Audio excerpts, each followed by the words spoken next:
The agenda papers were published on the Monday, the 12th of February. Also, there were some updates published after. The meeting will be live on webcast, and the council will be making an audio recording of the meeting, and this will be published on the council's website in due course. There are no planned fire drills today. So if the fire alarm goes off, please could you leave the building through the fire exits. There are 2 in this room or through the door that you entered, and assemble in the car park. If anyone needs assistance, if they ask a member of Democratic Services. Could I highlight to members in the room that if you wish to speak, if you could raise your hand, and then my fellow helpers on this front table will tell me who requires to speak, and I will bring them forward to the meeting. Request people to only speak when I give them permission to do so. And when you speak, could you give your name before speaking? Could I start off with the agenda, which is item 1, apologies for absence, please. David.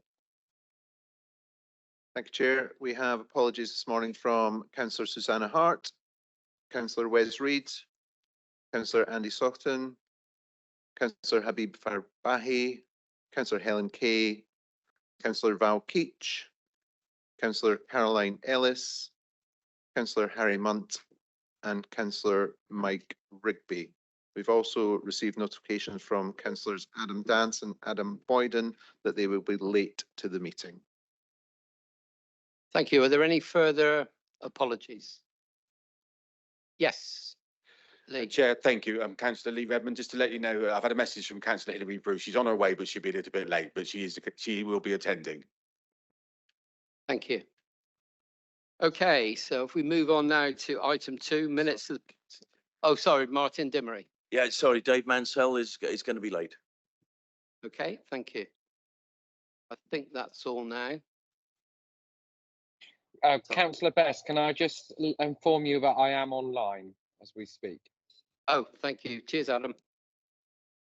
Right, if we move to item 2, minutes of the previous meeting, to confirm the accuracy of the meeting that held on the 20th of December 2023. I know that, David, you've put through a modification to the minutes as recorded. With those accepted, does anyone else have any amendments? If so, is it your wish that I sign them as a true record? Yep. Okay. David, sorry. I think there was, sorry, Chairman, I think there was a correction on page 25, item 51, relating to the names call. I believe the Chairman just referred to that. Sorry, I was talking to the Deputy Leader. There you go. If you're passing notes in class, you end up. Had referred to your amendment, so hopefully that's okay. So is it your wish that I sign them as a true record? Okay, that's fine. Right, so we move on to item 3, which is declarations of interest. Pass over to my legal colleague. So I've not received any additional declarations of interest from members. Membership of city, town and parish councils has already been declared and will be recorded, and the monitoring officer has agreed a dispensation for all councillors to allow them to fully participate in this meeting and setting council tax, looking at the housing revenue account budget and the members' allowances scheme. Thank you. There was a hand up in the middle, and yeah, please. Thanks, Chair. I'm also a member of Wincanton Town Council. I've declared it, but it's not been put onto the agenda. Thank you. Right. Okay. Right. Moving on to item 4, which is public question time. We have 10 speakers on the list, but since the list was published, one of the items has been withdrawn, which I will refer to when we get to it. Can I remind the public speakers that they have 3 minutes? We've got a new clock, which we've just installed, which my vice chairman will press the buttons on, which hopefully now you can see the time counting down. But we will still give you the 30 seconds warning, as it were. And obviously to remind the public speakers that All of the papers have been seen by all of the members. So if you want to praise the item without reading out everything, that is it's okay. Do you want me defending on the BM Hunter? Sorry, somebody say something. Okay, which side do you want? Have we got a feed coming through from someone? No. Oh, right, okay. Well, can we, yeah, okay, it's gone. Okay, can we move on to the first speaker, which is David Priest?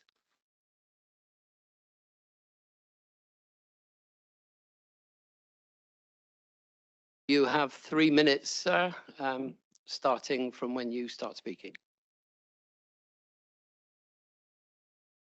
Could you press the button on the microphone just to switch it on?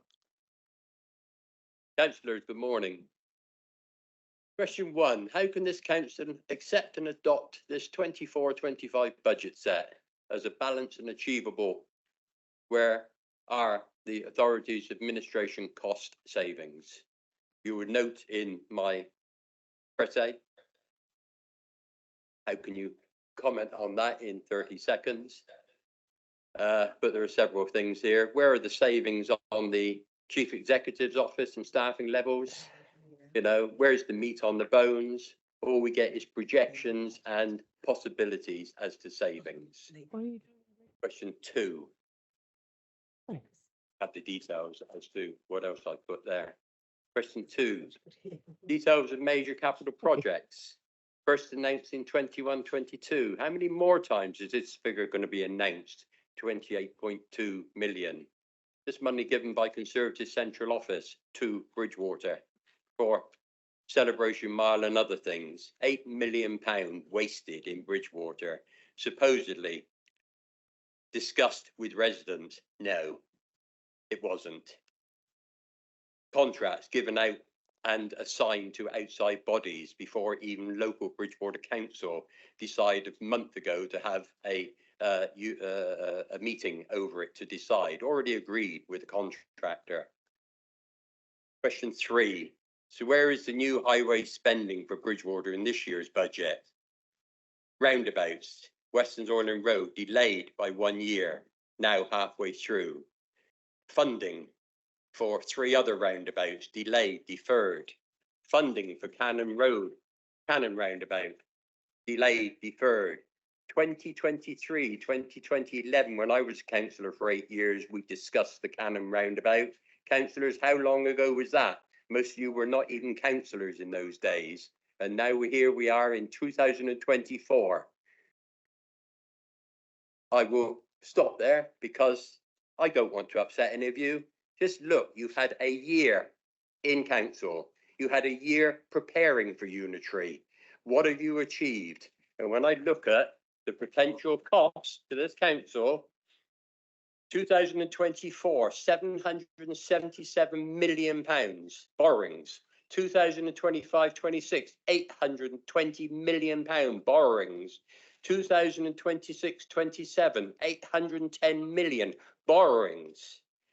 In 4 years' time, this Unitary Council will be leaving a debt for whoever takes over of possibly 300 million if government don't step in and kick you all out. Thank you. Thank you very much. We have 3 members that will give the reply. Liz Lation, and we'll start, then Ros Wyke, and then Richard Wilkins answering the 3 questions. So Liz, could you start, please? Thank you. Thank you, Jen. Thank you, Mr. Priest, for your questions. I will respond to your first question on the financial sustainability of Somerset Council. So you may have already had the benefit of reading the report from the cross-party Levelling Up Housing and Communities Committee that was published recently under the title Financial Distress in Local Authorities. Our Section 151 officer refers to that report this morning in his Section 25 report, which is item 6 on our agenda today. And I hope that you will be able to remain with us for that item, if not for the entire agenda.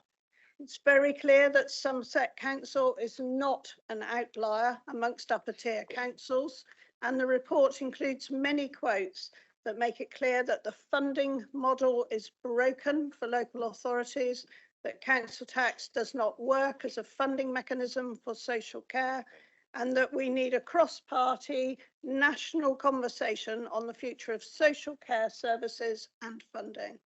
That conversation needs to commence before and continue after the general election this year, and also include the pressures on children's services, including SEND and transport, and on housing and homelessness.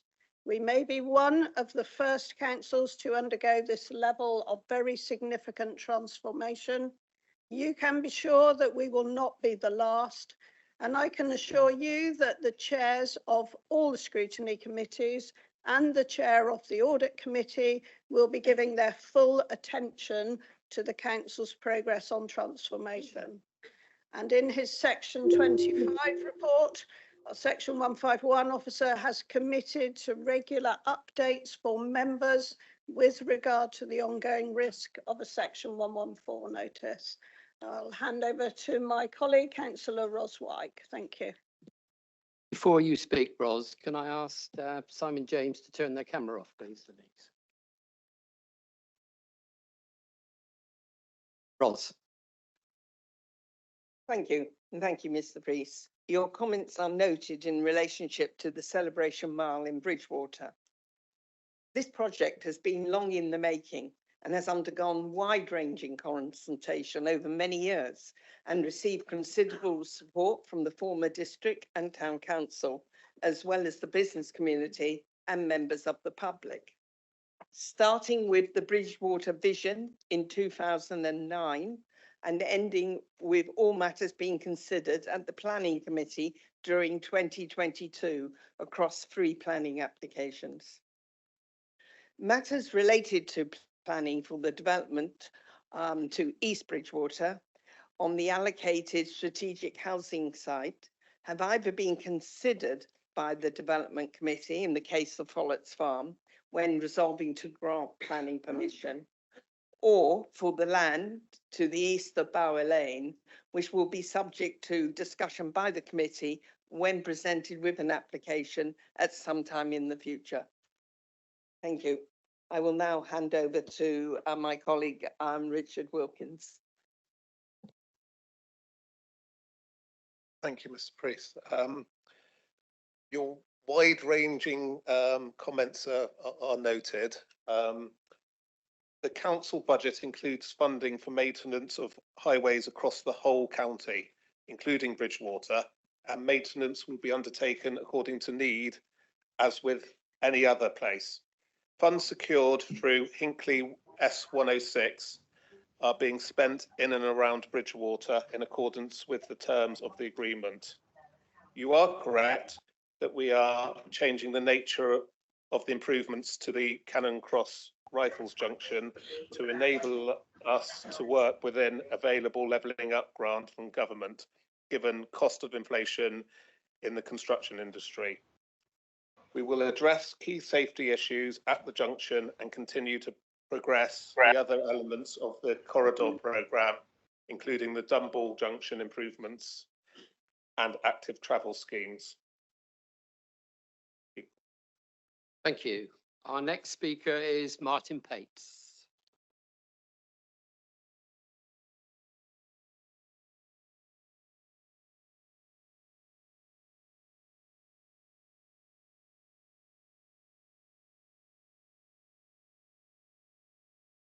Local government has been systematically dismantled over the last 40 years. First council housing, then education, and then other core services. Now it faces unprecedented threat that could end local government, I think, as we know it. Councils have been deliberately starved of adequate funding over the years to the point where they now cannot even perform the basic services that we expect and need. So how is our council responding?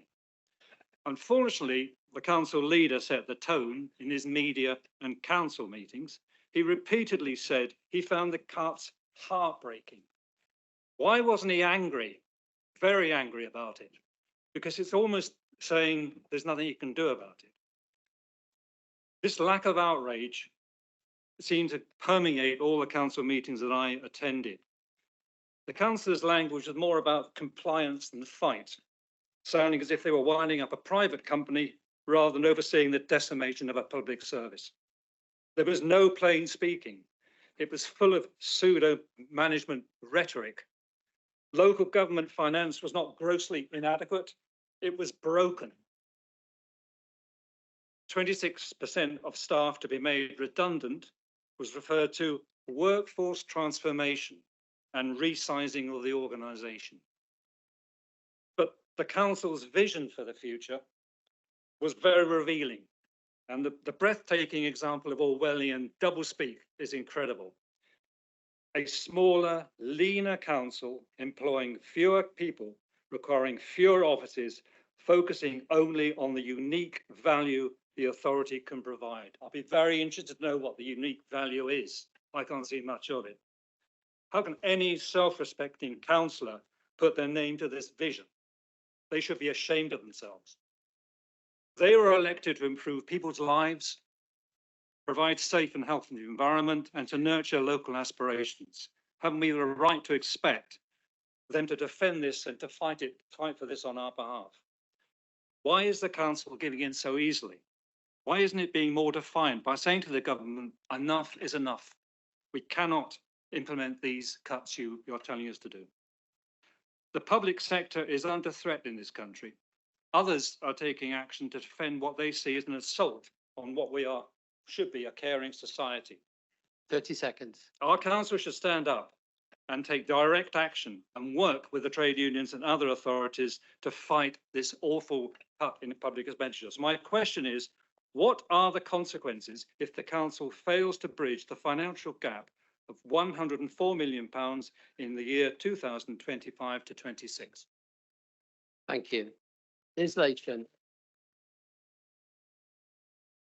Thank you, and thank you, Mr. Pakes, for your question, which is one that many people, including elected members, will be asking today. The legal position is that a Section 114 report is issued by the Council's Section 151 officer, having informed the Chief Executive and the Monitoring Officer. The Department for Levelling Up Housing and Communities and Grant Thornton as the Council's external auditors would also be informed. There would then need to be a special meeting of Council within 21 days to consider the report and agree the action plan. Some might argue, and I would, that we have already been putting that action plan in place without a Section 114 report. The Secretary of State would then consider what actions he would take, which is usually the appointment of commissioners. As an administration, we are well aware of the experiences of other councils where government has appointed commissioners. We have asked our officers, instructed actually our officers, to ensure that this council has taken every action possible to keep the council in local control. We do not wish to spend a single penny of Somerset people's money paying commissioners high fees and expenses when we know that they will take decisions without local knowledge, without love for and commitment to the county of Somerset. We will continue to exercise that determination as we move into 24-25, pending, of course, the vote on the budget today, with full knowledge and understanding of the scale of the challenge ahead. You tell us that we are doing nothing about it. I would suggest that every person in this room, and indeed every resident in Somerset, needs to speak to every parliamentary candidate of every political colour to ensure that they have seen the report of financial distress in local authorities, that they understand what you clearly understand so well, Mr. Pake, and that we all have a vote in the next general election. We do indeed all have a voice because we exercise it at the ballot box where it should be used. Thank you very much for your question. Thank you, Liz. The next speaker is Estelle Smiley.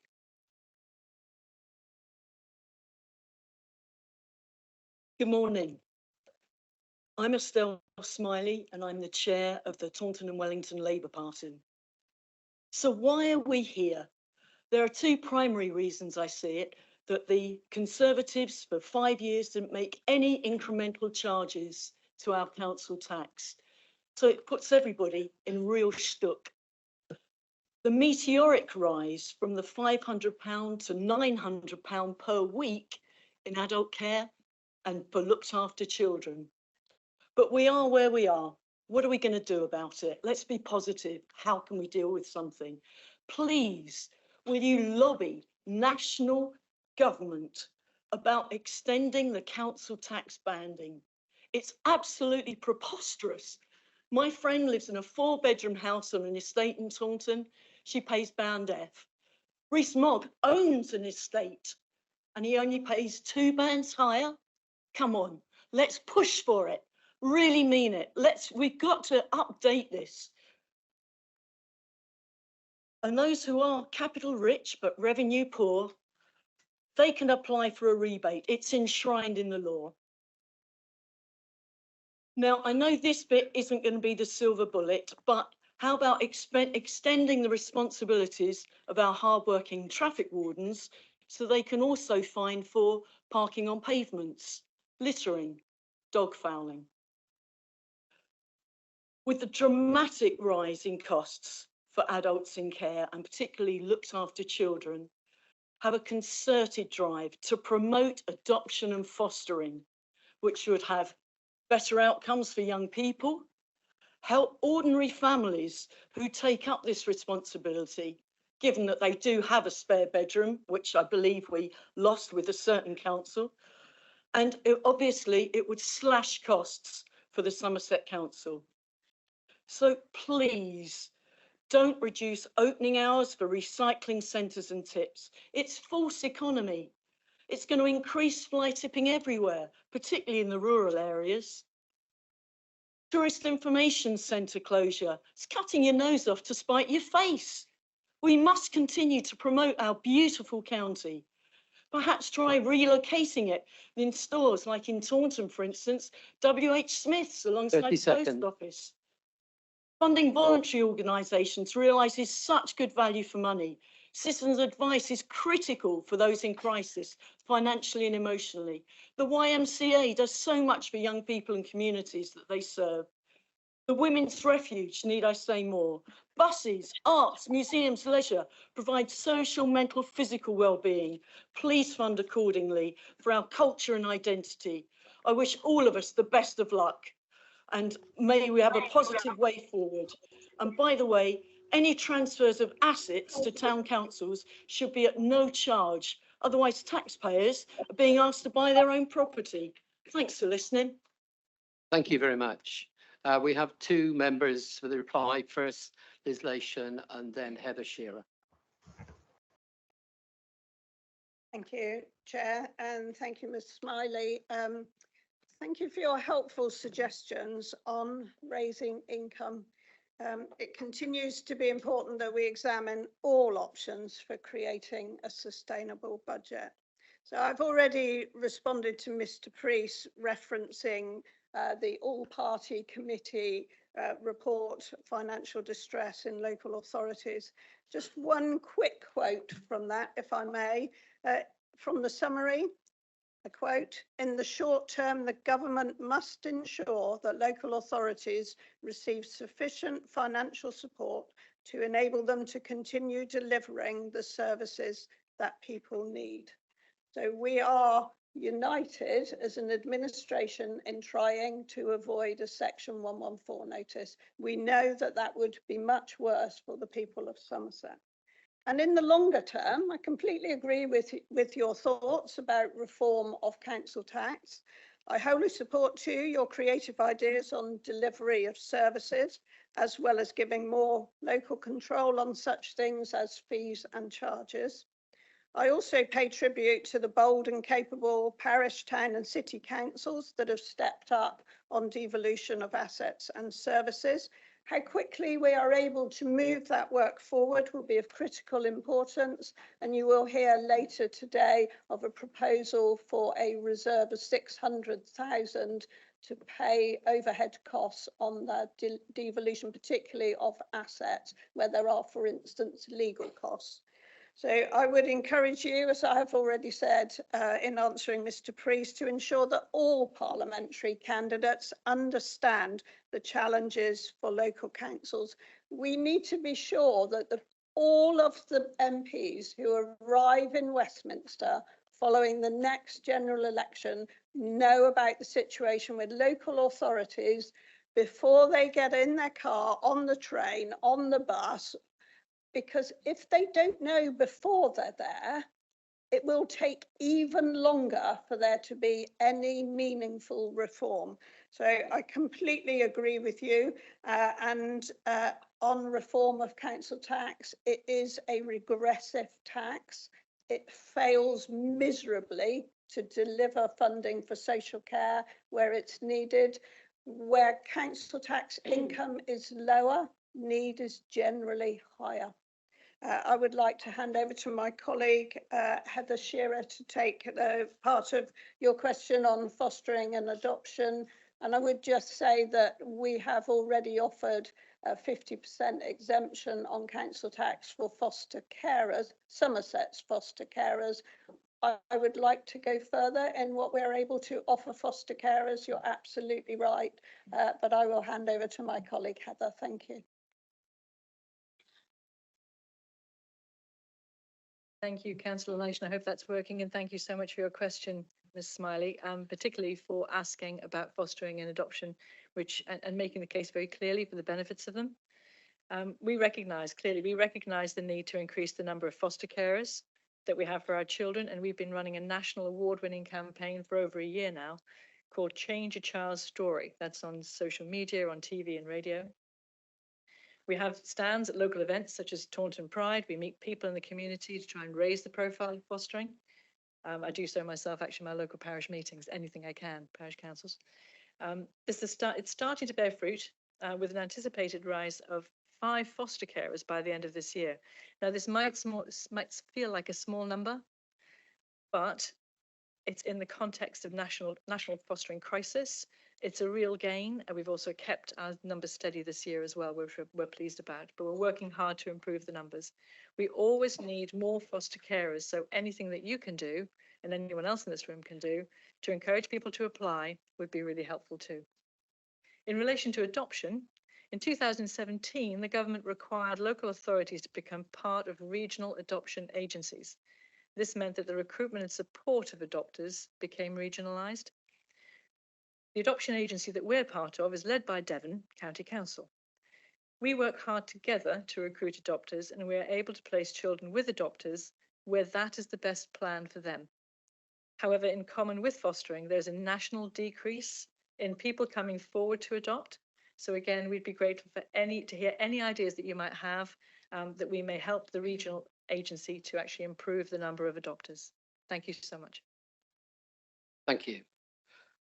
Our next speaker is Corinna Tharamanster. Sorry if I've completely destroyed your name. Thank you, Chair, and good morning, everyone. I'd like to start by thanking you all for all the work you do. I know how difficult it can be, and it can be challenging both discussing difficult topics and facing what might seem opposition and from the public. But believe it or not, we are here to support you. Surprisingly, my question relates to item 11, which is the budget, and in particular to paragraph 31 to 36. I myself work as a volunteer in the community in Taunton, and in my volunteering role, I come across a lot of people who've kind of fallen through the safety net that the public services are expected to provide, or are in fear of falling through that safety net. For example, a homeless mother and daughter who've been moved from hotels many times, away from their family and friends, an elderly person who's not able to access the services they need or the care they need. A young person with complex needs who's doing their level best to cope, but actually feels unsupported and vulnerable. An adult with drug and alcohol dependency problem trying to take care of their parents, but being threatened with eviction and actually afraid of being or returning back into that addiction he is desperately trying to come out of. And finally, elderly people living in cold homes. They've got amazingly modern central heating systems, but they don't actually use it because they're afraid of the costs involved. And finally, the most challenging crisis that we are facing, the climate and the ecological crisis, which will make life even more difficult for people who are vulnerable and least able to respond to the negative impacts it will have on their lives. So to me, it's crystal clear that the elderly and the vulnerable, who volunteers like me come across in your communities, their lives are not going to be improved by this budget and the medium-term financial plan. Given this context, why does the budget report say that the decisions you'll be making today 30 seconds. will not directly impact on people who desperately need care and support? Thank you. Thank you. Councillor Isolation.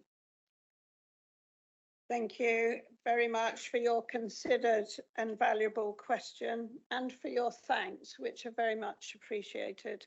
Apologies that I will not try to mangle your name. I'm not sure how close the chair was, but I do apologise. Having worked in the arts in Somerset for more than 30 years, I entirely understand your concern. And I'm pleased to say that last November, the executive of this council committed to multiple year funding agreements for both Citizens Advice and Spark Somerset in order to ensure ongoing support for the voluntary, community, faith and social enterprise sector of Somerset. I will ensure that the link to that paper is included in my written response to your question. The implications of all budget savings are set out in the individual savings proposals, which is Appendix 7 on item 11 and listed as supporting documents to the reports being considered by Council today. Those individual equality impact assessment forms can be found by following the link to the supporting documents on page 6 of the pack today. And also in item 11 is the medium-term financial plan cumulative impact report for 24-25. That can be found on page 445 of the pack. So our thanks are due to the officers who've done all the work on these supporting documents, which are extremely important to all members voting on the budget today. I'll make sure that all of those links are included in my written answer to you, but I do still understand your concerns for the future of people, whether they reach the threshold for care directly from the council, whether they need more care from the voluntary sector, VCFSE sector, because we need to look after everyone at the appropriate level and at the correct time. Otherwise, our society as a whole is very considerably poorer. And as the challenges become more pronounced for local councils, as they have done over the past few years and will continue to do so, how we achieve that support will be of paramount importance. And working through Spark and with Citizens Advice, I believe is our best route to ensure that that people find the support in the way they need it and at the time they need it. Thank you very much. Thank you. Our next questioner has withdrawn her question, which will be put to another meeting. So we move on to Helen from the Future of Somerset.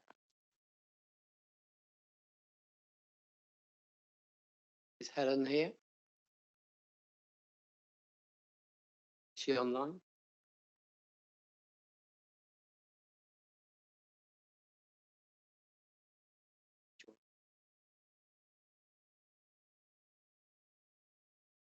The answer has been provided in writing. So, oh, sorry, yes.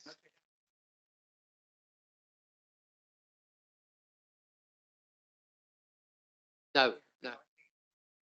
Sorry, we can only take questions that have been submitted by the people.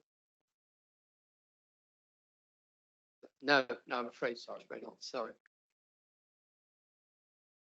Sorry, just to clarify, there were quite a lot of people who wanted to ask questions who we couldn't fit in, so we can't just take one ad hoc, 'cause that would be unfair to everyone else, I'm afraid. So sorry. Okay, so we move on now to Drew Thompson, who's got a petition to save Castle Carey household waste.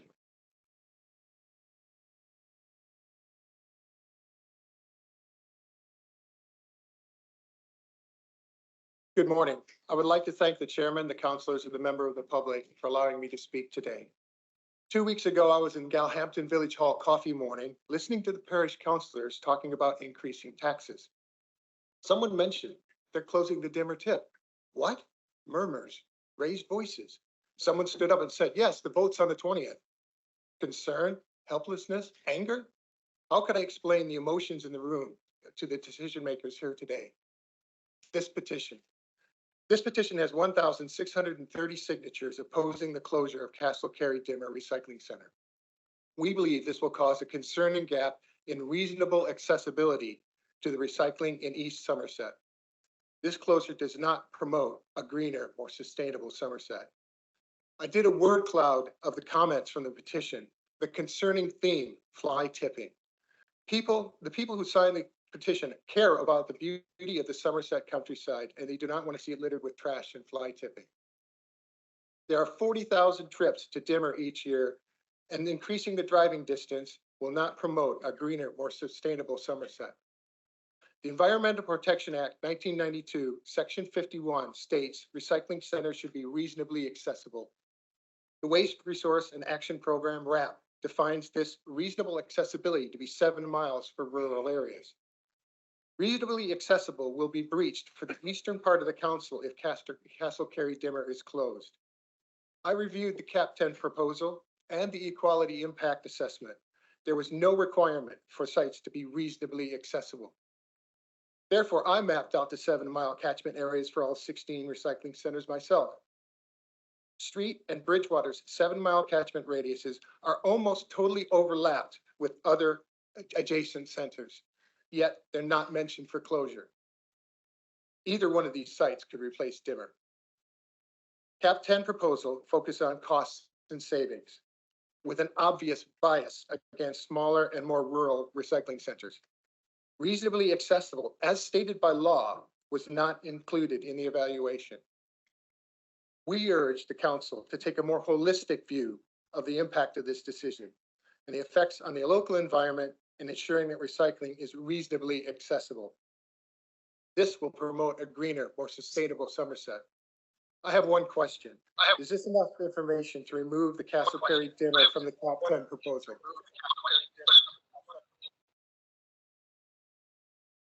You've got some feedback on the sound. Does anyone? I have one question. Is this enough information to remove Castle Carey Dimmer from the CAP 10 proposal? And I also have the petition to submit. Okay, if you would like to come and present the petition, and then Dixie Darch will reply.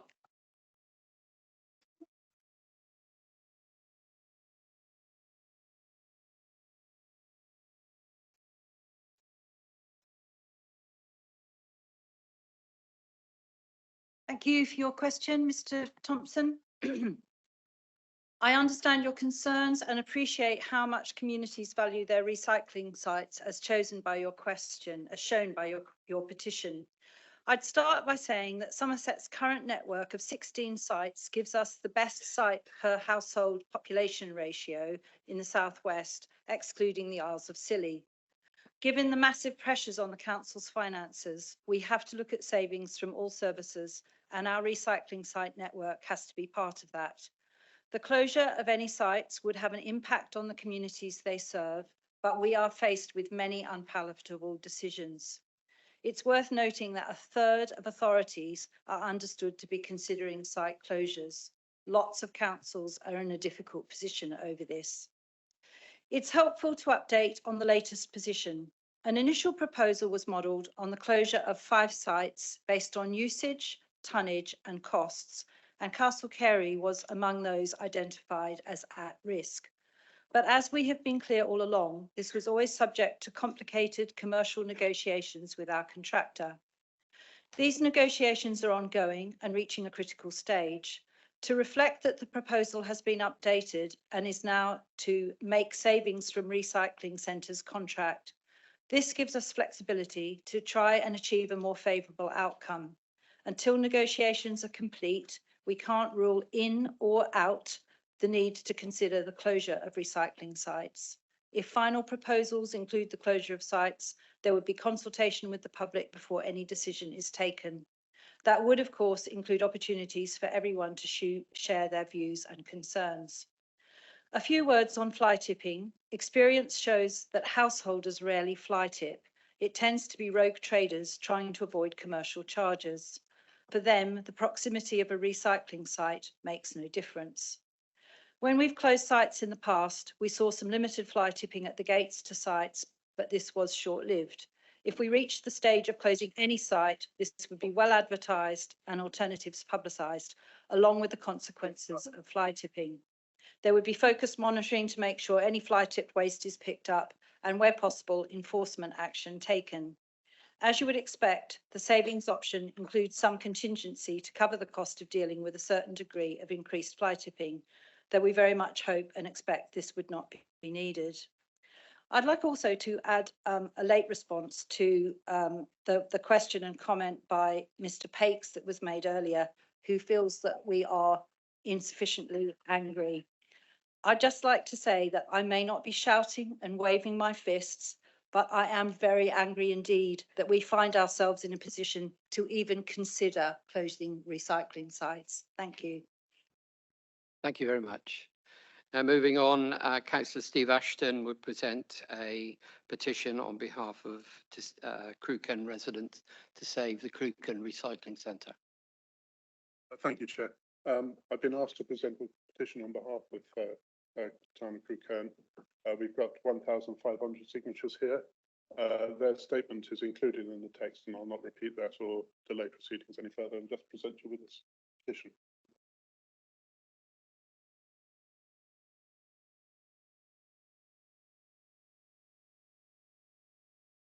Dixie, again, please. Thank you, Steve. Again, we understand the concerns and I thank Councillor Ashton for the petition. As I've covered in the previous question, savings from our recycling site network have to be considered to help manage the current financial emergency.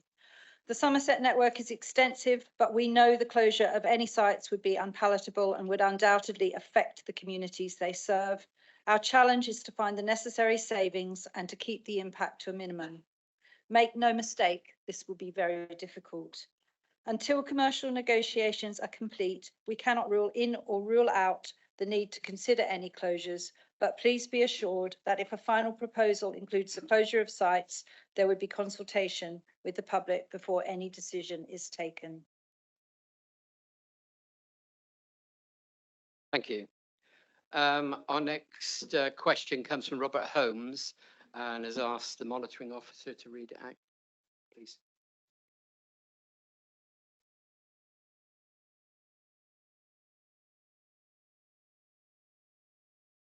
We are all aware of the financial problems that many counties are facing and the reasons. However, I doubt that money can be saved in this way because if the centres are closed, people will dump anywhere they can, in fields, hedges, lay-bys, etc., and the county will have to collect it. Secondly, how green is it for me to drive 20 miles to and from the nearest facility?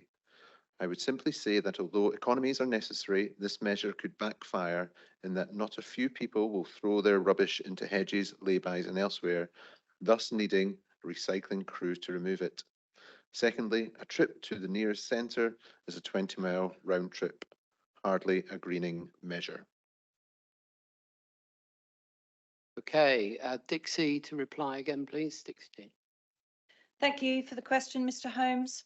I've hopefully updated on the current position with the savings option relating to recycling sites. The saving still needs to be made, but we await the outcome of commercial negotiations before we can pull a firm proposal together. So we cannot rule in or rule out a need to consider site closures. If any closure is eventually proposed, there would be a public consultation before a decision is made. I've also covered the concern around fly tipping. Experience suggests this would be relatively limited. There will be a degree of contingency funding set aside to cover the costs of dealing with some increase, but we very much hope it would not be needed.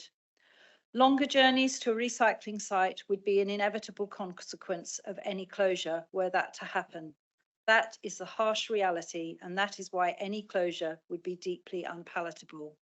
Somerset is well served by recycling sites at the moment. Even now, there are some parts of the country where people have to travel some distance to a site. Providing services equitably across a very large rural county is very difficult and crucially very expensive. Thank you. Thank you. Our final speaker was Rachel Binns, but I understand this was a petition to save bus 54, but Councillor John Bailey is to present on her behalf. John. Thank you, Chair, and morning all. I'm presenting a petition on behalf of Ilchester Parish Council. Rachel Binns organised it and apologises for not being able to be here. I would not have imagined in 2024 we'd be making a statement and raising questions about the loss of access to basic services. But that is what the removal of the 54 service will mean to many people. I've been to more isolated communities which still have public transport service, but what we're talking about here is the impact on Ilchester. Population 2,000 plus and surroundings. 5 miles from Yeovil, 5 miles from Somerton, former county town of Somerset. I wish to present a number of items to support the continuation of the 54 bus service. You'll have seen by the petition of nearly 1,100 signatures, and I've updated that today online and on paper, that people need access to jobs in Yeovil, to jobs in Taunton, education in Yeovil and education in Taunton, and medical help in Yeovil, Somerton and Taunton. All of Ilchester and its surroundings, the GP patients are now required to travel to Somerton. You will see from the supportive letter from the MD of NHS Symphony pleading for the continuation of the 54 bus. Many of those people will be vulnerable and without access would lead to significant care costs further down the line. I've been told at some times that there's standing room only on the bus. So we can see quite clearly there is a need for the service, but what about the future? How can we make the 54 viable? A group has been meeting to extend the 54 to Yeovilton and tap into the potential business of 4,000 plus people on the base.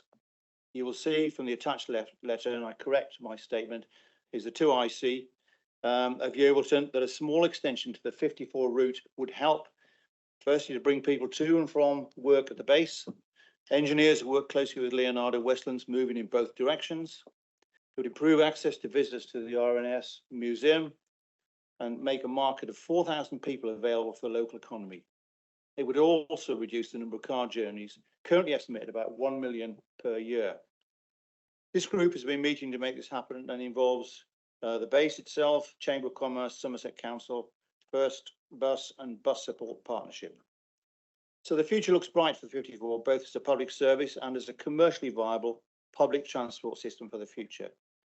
In looking at the way forward, we have the following questions.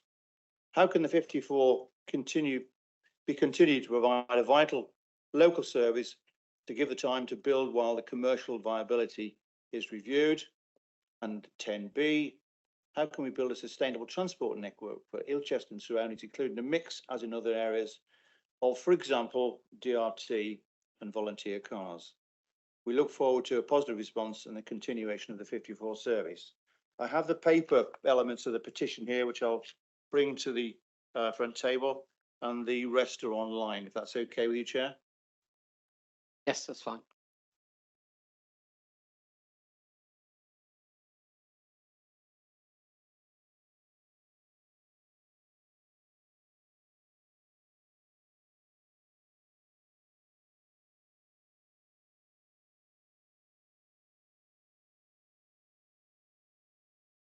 Could I ask Richard Wilkins to reply, please?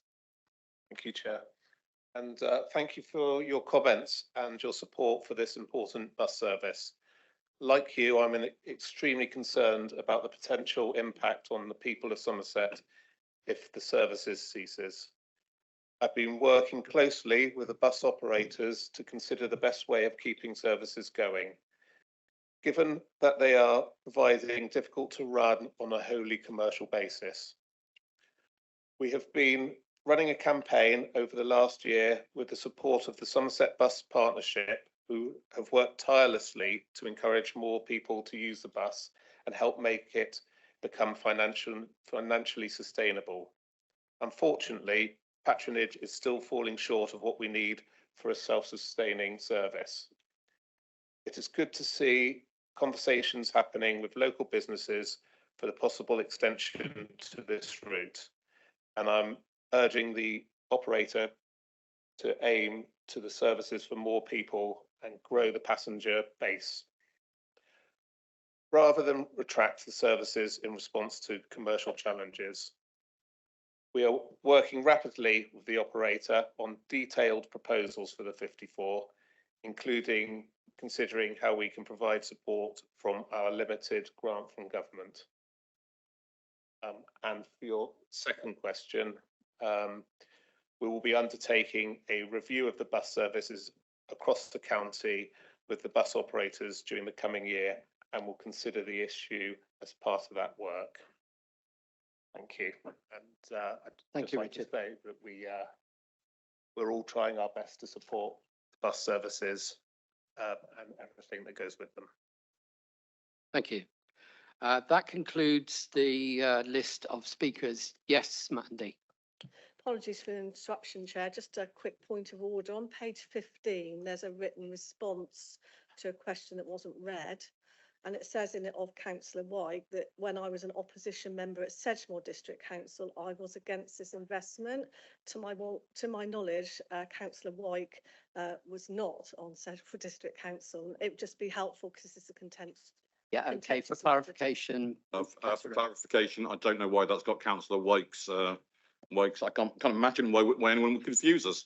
But for clarification, that was supposed to be under my name and not under Councillor Wake's.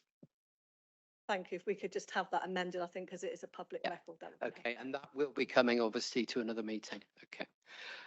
There were other questions that were submitted, but because of the time restraints on this meeting, all the further questions will have full written answers sent to them. Sorry, I'm afraid we're not going to take any more questions for the reasons I've said. If you've submitted a question, you will be given a full written answer. Okay, if we can now move on to item 5, which is Chairman's announcements. First of all, can I welcome Christine Lawrence back to the council after her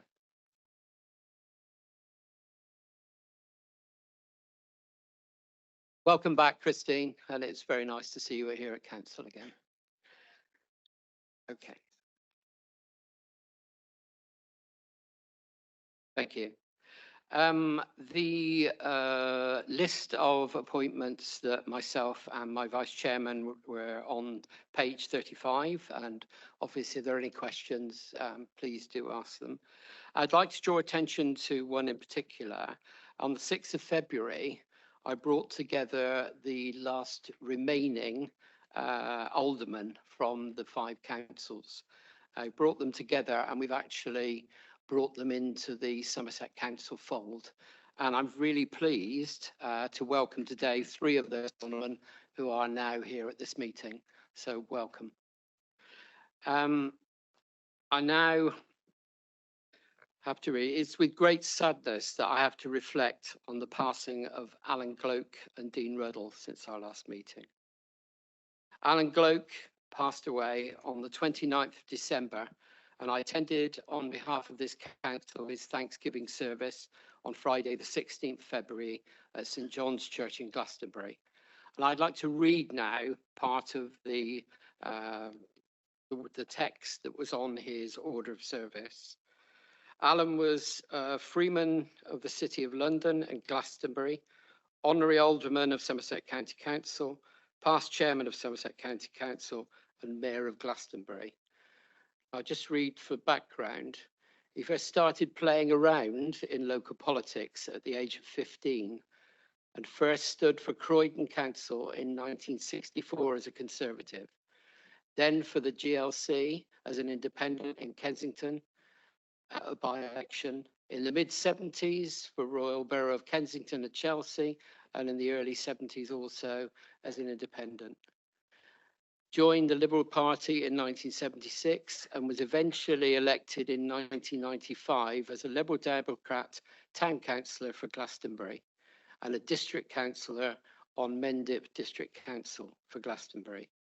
Was defeated in 99 but gained the Glastonbury County Council seat in 2001 and was re-elected in 2005 and 2009. He was a portfolio holder for community regeneration and economic development, and then chairman of the county council from 2005 to 2009. He was a founder chairman until it closed in 2021 of the TS5C, a charity helping young, able and disabled athletes in Somerset, chairman of Mendip Community Transport, Mendip in Bloom, Glastonbury in Bloom, the Red Book Building, and was a director of Tor Fleece Limited.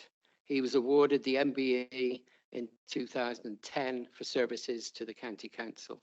For all that knew him, he was a very, very colourful character. Now we move to Dean Ruddle. Dean died suddenly .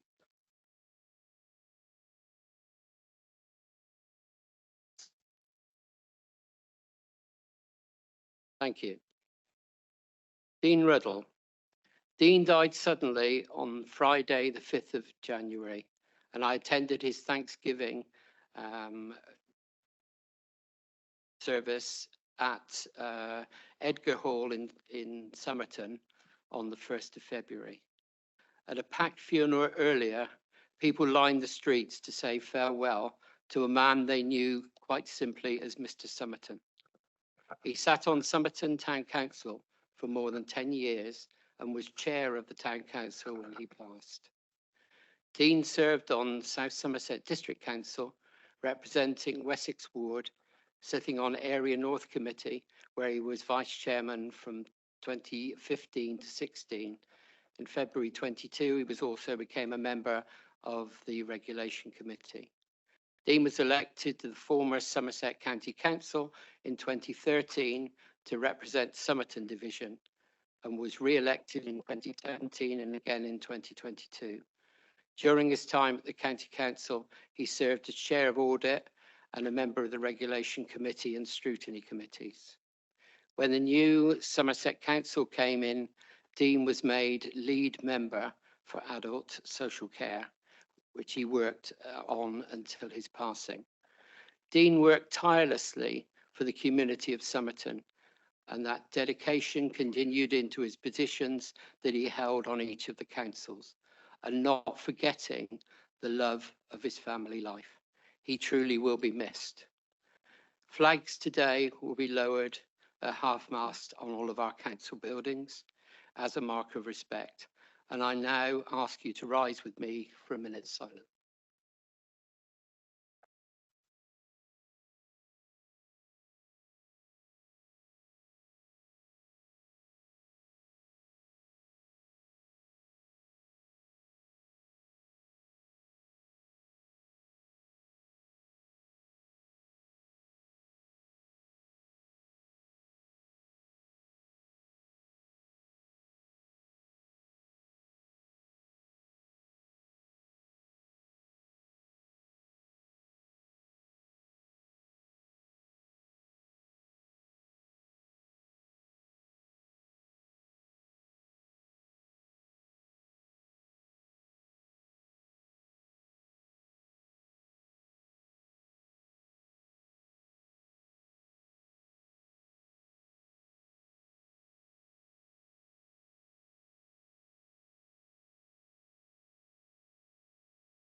Thank you very much. Thank you. I would now like to open up to members. First, I have two speakers that would like to give their comments on Alan. First Tessa Munt and then Sarah Dyke. Thank you, Chair. Thank you for everything you've said already about Loki's formal roles. What I'd like to do is just confirm, really, I don't think there's ever going to be anything like another Alan Gloke. As you already said, he was born in 1942 and died on the 29th of December, aged 81. And I think his life was an immensely rich tapestry, and his political contribution was made mostly in Somerset and particularly and very specifically towards Glastonbury. I don't think any of us will ever forget having phoned his landline number and indeed his mobile at any point during his active years in politics to be greeted by the words, "Okie dokie, vote for Glokie," which he used for several years. He was, as you've already referred to, he held the portfolio for community regeneration and economic development, but it was really as chair of the council that he started to thrive. And as the ceremonial face of the council, Glokie threw himself into that role with the energy and passion and his unique aplomb. As he toured the county at shows and events and breakfasts and seminars and visiting staff in their many offices across Somerset, he listened and he learned. And empowered with that knowledge and the insights into the front line of the council, Glokie became a personal champion for looked after children, the social groups who might be left behind, and for the community aspect of politics. And as chair of Somerset County Council, he became the living embodiment of that implementation of community politics. He practiced this here in Glastonbury, in the town he loved, and continuously advocated community solutions supported by the council, but led by and for the residents. Looking back on his role, his work and his reputation, it's as a champion for community politics, and for Glastonbury he might be best remembered. He was immensely supportive of individuals across the area, and he seemed to bring his own particular gifts to various events. I can particularly remember being present when he, in his role as freeman, he drove sheep down Glastonbury High Street with a slightly unscheduled visit through Boots the chemist, which caused absolute chaos. But when there was chaos outside, Glokie's home was a sanctuary for those who needed help and support of one sort or another. He and his partner, Colin Wells Brown, were known for their parties. They had the best parties in Glastonbury, and they very often used those parties to raise funds for local events and local charities. Colin, as some of you will know, designed and landscape. They loved to have beautiful things around them. They had a beautiful garden where they hosted many of those parties. And they were both, but particularly Glokie was a lover of fine things. They had beautiful furniture, fabulous pictures and paintings, really good food, very fine wine. And he always offered me the very best china and porcelain for my hot water. He was very, very proud of his legacy, setting up the Frost Fair, which continues to this day, the beautiful hanging baskets. And I can recall going down Glastonbury High Street on my way back from London at about 5:30, 6 o'clock in the morning, and finding Glokie himself watering those hanging baskets.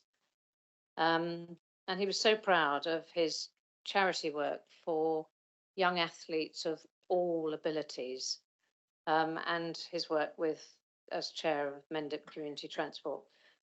I don't believe anyone could have deserved an MBE more than Alan Gloke. So he was appreciated, and we all appreciate him for his work in campaigning in Somerset, and as a pioneer, an advocate for people who were less well off, and for community politics. The Lib Dems often say there's a record of action and a promise of more, and I think, as Glastonbury fully appreciated, Loki delivered on all of his promises. Rest in peace. Thank you. You'll not be forgotten. Sarah Dye. Thank you, Chair. It's an honour to speak in tribute of Alan Gloak today. I only met Alan a couple of times, but during that time, I knew immediately that he was a great storyteller, a wonderful host, and a man you simply loved spending time with. He was generous and he was thoughtful. But I think what made Alan truly exceptional was his dedication to his community. No one gave more than he did to the residents of Glastonbury, and no one worked harder on their behalf. Alan was drawn to public service because of his desire to make things better for his community. Now, that's not just for the community of Glastonbury, but also for the LGBT community as well. When civil partnerships were introduced, Alan and his partner Colin were keen to be at the head of the queue. And in typical Alan style, they even managed to persuade the Taunton registrars to turn the registrar office clocks forward by 5 minutes so that they, and not Elton John and David Furnish, could claim to be the first couple in the UK to have formed a civil partnership. Only Alan could have upstaged Elton John. Alan was a tireless Liberal Democrat campaigner and a very powerful voice for Glastonbury. But in later life, in the last couple of years, he moved to West Pennard, and I often wonder if he plotted to do this to get himself a hard-working Liberal Democrat MP. He advocated for change, championed freedom of expression, and fought hard for his community. Just before the 2022 local elections, Alan was heard to say, "Let's show them that we are a party that cares." And I think that we can all agree that he was a person that cared. And so, Alan, thank you always for caring, and rest in peace. Thank you. Moving now to our past fellow councillor, Dean Ruddle. I have 3 people that would like to speak. It's Tim Curley, David Fothergill, and Bill Revens. Tim. Thank you, Chair.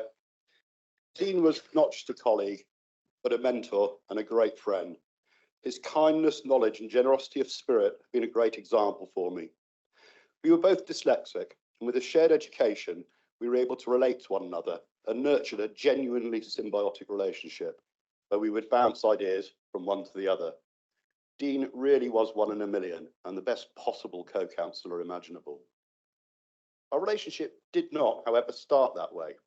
We were initially political rivals, and I was determined to emphasise the differences between us. Over time, I realised those differences were mostly imagined. Dean taught me a lot about working with those who have a different view, and I can say with certainty that he tempered my politics. No matter our political allegiance, we all want to help and serve our communities, and Dean gave me the perspective to see past those tribal divides. Dean was first elected to Somerton Town Council in 2010, topping the poll, a tradition he would continue with at every tier of local government and across 3 different political groups, a truly remarkable achievement. Dean was rightly proud of the trust that the residents had put in him and revelled in his triple hatter status. It was emphasised how unusual being a triple hatter and a chair of a council was when Dean and I attended a leadership course at Warwick University. Dean was the star of the room, his knowledge unmatched in a room full of current and future leaders of every political colour. Everyone had been asked to think of a problematic project from their council to brainstorm, and everyone was vying to be in Dean's group. Over the following few sessions, he managed to find a way forward that no one else had thought of for almost all the problems. That was Dean in a nutshell. His boundless energy, combined with an encyclopedic knowledge of both local government and the area he served, was valued by all, and he maintained relationships with town and parish councils across the county, was one of the most respected and recognised politicians in Somerset. His sage advice, his cheeky smile, and sheer commitment to the residents of Somerton, I doubt will ever be matched. Dean, you will be missed by all. And as a final note, if I could say that I have bought the Book of Condolence today that is in the front foyer, just an opportunity for members to sign. Thank you. Thank you, David. Thank you very much, indeed, Chairman. So I would like to say a few words about Dean. And I was very honoured to go to the remembrance service or the memorial service that we had in Somerton. Dean and I were together in the same party back in the early 2010s or whatever it was.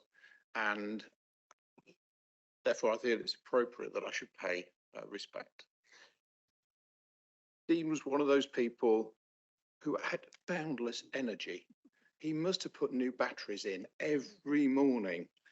And frustratingly, you'd get to a meeting and Dean would be there and he'd be energetic and he'd be passionate and he'd be really up for it.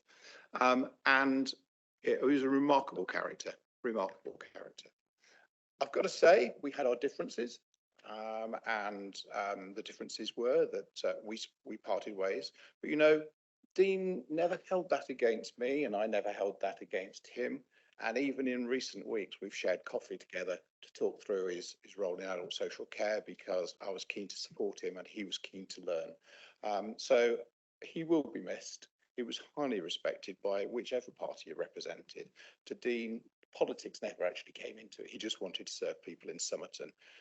And you can't give him any greater accolade than that he wanted to serve the people that he lived with and that he represented. And he will be missed by all. Thank you, David. Bill. Thank you, Chair. And just to echo the words that have come across the chamber, both Alan and Dean, who will both be greatly missed. Dean was an absolutely remarkable advocate for his community and a great colleague and a superb mate. He was at first surprised when I asked him to take on the adult social care portfolio, but I thought that his business acumen and his energy and his enthusiasm would really energise that area of the council's work and just put some perspective that hadn't been there perhaps in past years.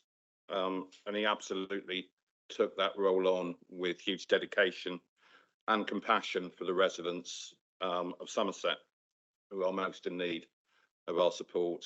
There was always a running joke in executive meetings that he would, if he was referring to Somerton Town Council, he would use the word we, but if it was Somerset County Council, he would use the word you. His heart was always with Somerton, but he is a true son of Somerset. I'm sure all our sympathies go out to Rachel and all of Dean's family and the whole community of Somerton. It was a tremendous event at the Edgar Hall to remember him. Rest in peace, Mr. Somerton. We all miss you. Thank you. And thank you for the words of everybody that's commented. Before we move into the substantive business, I've allowed a 10-minute comfort break now, so that if people want to go to the loo, please do, so that you don't have to go in and out during the business. Thank you. I missed off one of the speakers for Dean Ruddle. And Jill Slocum, would you like to take just a few minutes just to cover that? Thank you, Mr. Chairman. Thank you, Council. I just wanted to say, in the short time I worked with Dean, as I'm the chair of, obviously, as you know, the Adults in Health, Dean worked so well with me. We used to joke about us being the same size, and that's what helped. And I always remember his smile. And I said to him, I won't embarrass you, I won't do anything, work together. But we worked so well. And I've got to tell you, I miss him so much on a very personal level as well. But I wanted to just give this opportunity to say he forgot the politics and worked hard for Somerset. And I think that's what I really loved about him actually, so miss him very much. So, but thank you very much, Chairman. Thank you. Thank you, Jill. Okay, we're moving now on to item 6, which is the report of the Section 151 officer. And if I could call Jason Vaughan, please, to present his report. Good morning, members. I'm just going to talk you through my report to you. On pages 37 to 83 of the pack, there are 2 key areas in there that I'm required to provide some assurance to you. One is around the robustness of the budget estimates, and the other is on the adequacy of reserves in respect of the 24-25 budget proposals that are set out on the other papers on your agenda today. I'm just going to pull out a few key things from the report. On pages 41 to 44, there's a bit of background and context.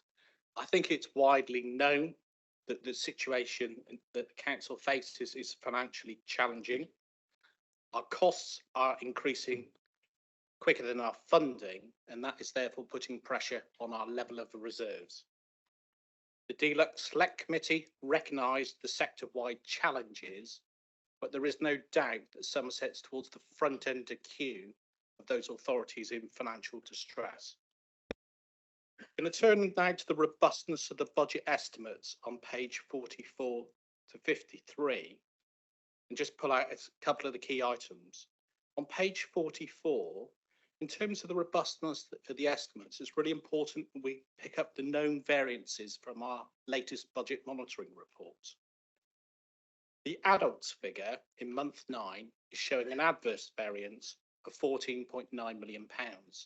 But actually, if you read the report, there's £9.3 million worth of once-off mitigations, meaning the underlying pressure is £24.2 million.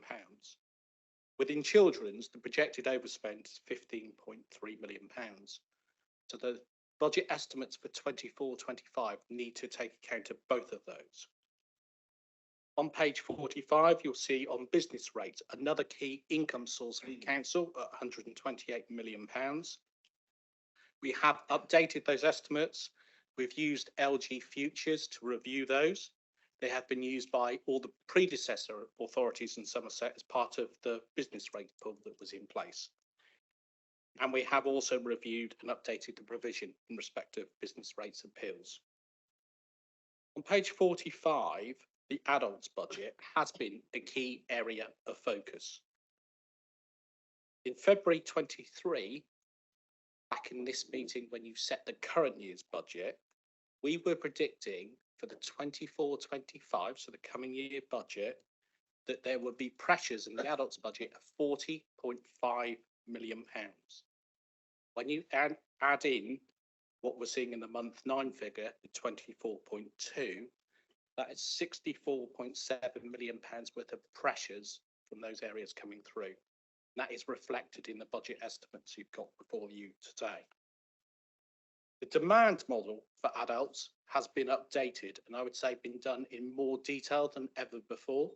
It's almost been a whole rebase of the service budget, and it's been subject to quite a lot of reviews. You'll see in my report, I put out that John Jackson, the LGA national expert, quite an unusual gentleman, and that he's both a qualified accountant and a social worker.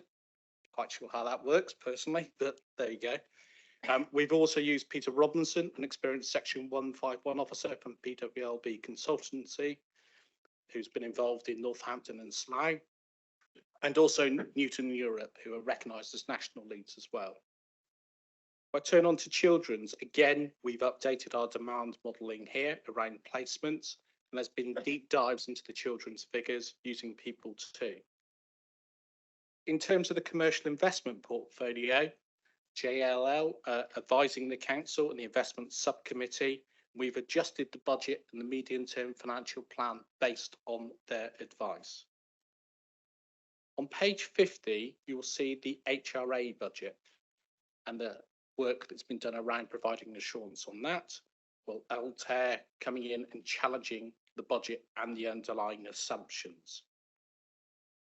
Pages 51 to 53 of my report, there are a few other things that I would say help provide some assurance and ensure the budget proposals are robust. And I'll just pull out a couple of those. In terms of the member engagement, on Appendix A on pages 64 to 83, you will see I've summarised the various reports that have gone to the 5 scrutiny committees, the audit committee in the executive. I think it's fair to say when you look across all of those reports, over 50 odd reports, there's been quite a focus on finance this year within the council. On page 52, I mentioned the member briefings. We started these off in August and have carried out 2 every month, so 13 in total during the process. There has been challenge sessions on the budget. So each of the service directors has been subject to a challenge session over their budget pressures and savings by their peers. All service directors were subject to that. The audit committee held a special audit meeting on the 14th of December. The directors of adults and children were called to attend that meeting and provide some assurance around the budget.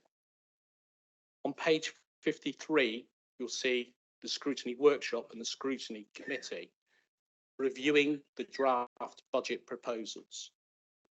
Those meetings totaled over 7 hours and certainly did a very good job of going through the vast amount of financial information presented to them, and should help provide members with a lot of assurance around that. On page 53, I outline the exceptional financial support.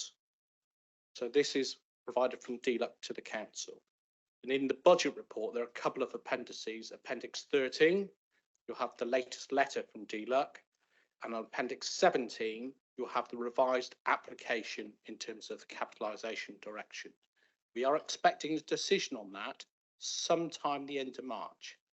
So clearly after the date, the council legally has to set the budget, which is the 11th of March. That is common practice for DLUC. I hope they amend their timetables going forward, because I think that is an issue for councils.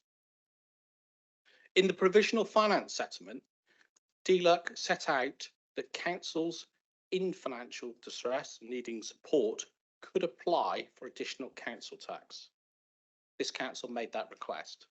The request was rejected and therefore impacts upon our figures. And I'll just pull out those impacts so that members are very clear. It means the capitalisation direction, rather than being 19.8 million, is 36.9 million pounds. That impact to that 17.1 million pounds that would have come from the additional council tax could have been used to fund transformation, reduce our borrowing, or fund the capital programme. But now we need to generate those receipts in order to fund that extra cost. Or if we choose to borrow, that 17.1 million pounds would have an ongoing revenue impact of about 2 million pounds per annum.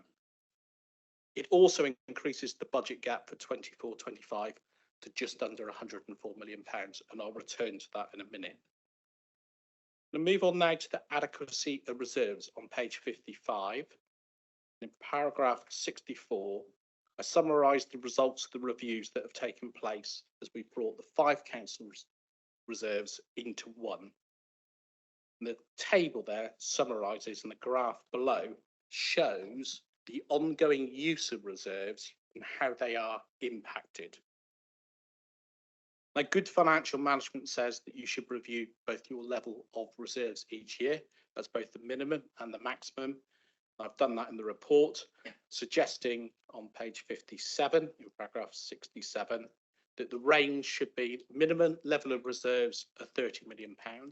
That is based on 5% of the net budget, and the maximum at £60 million, which is on 10% of the budget.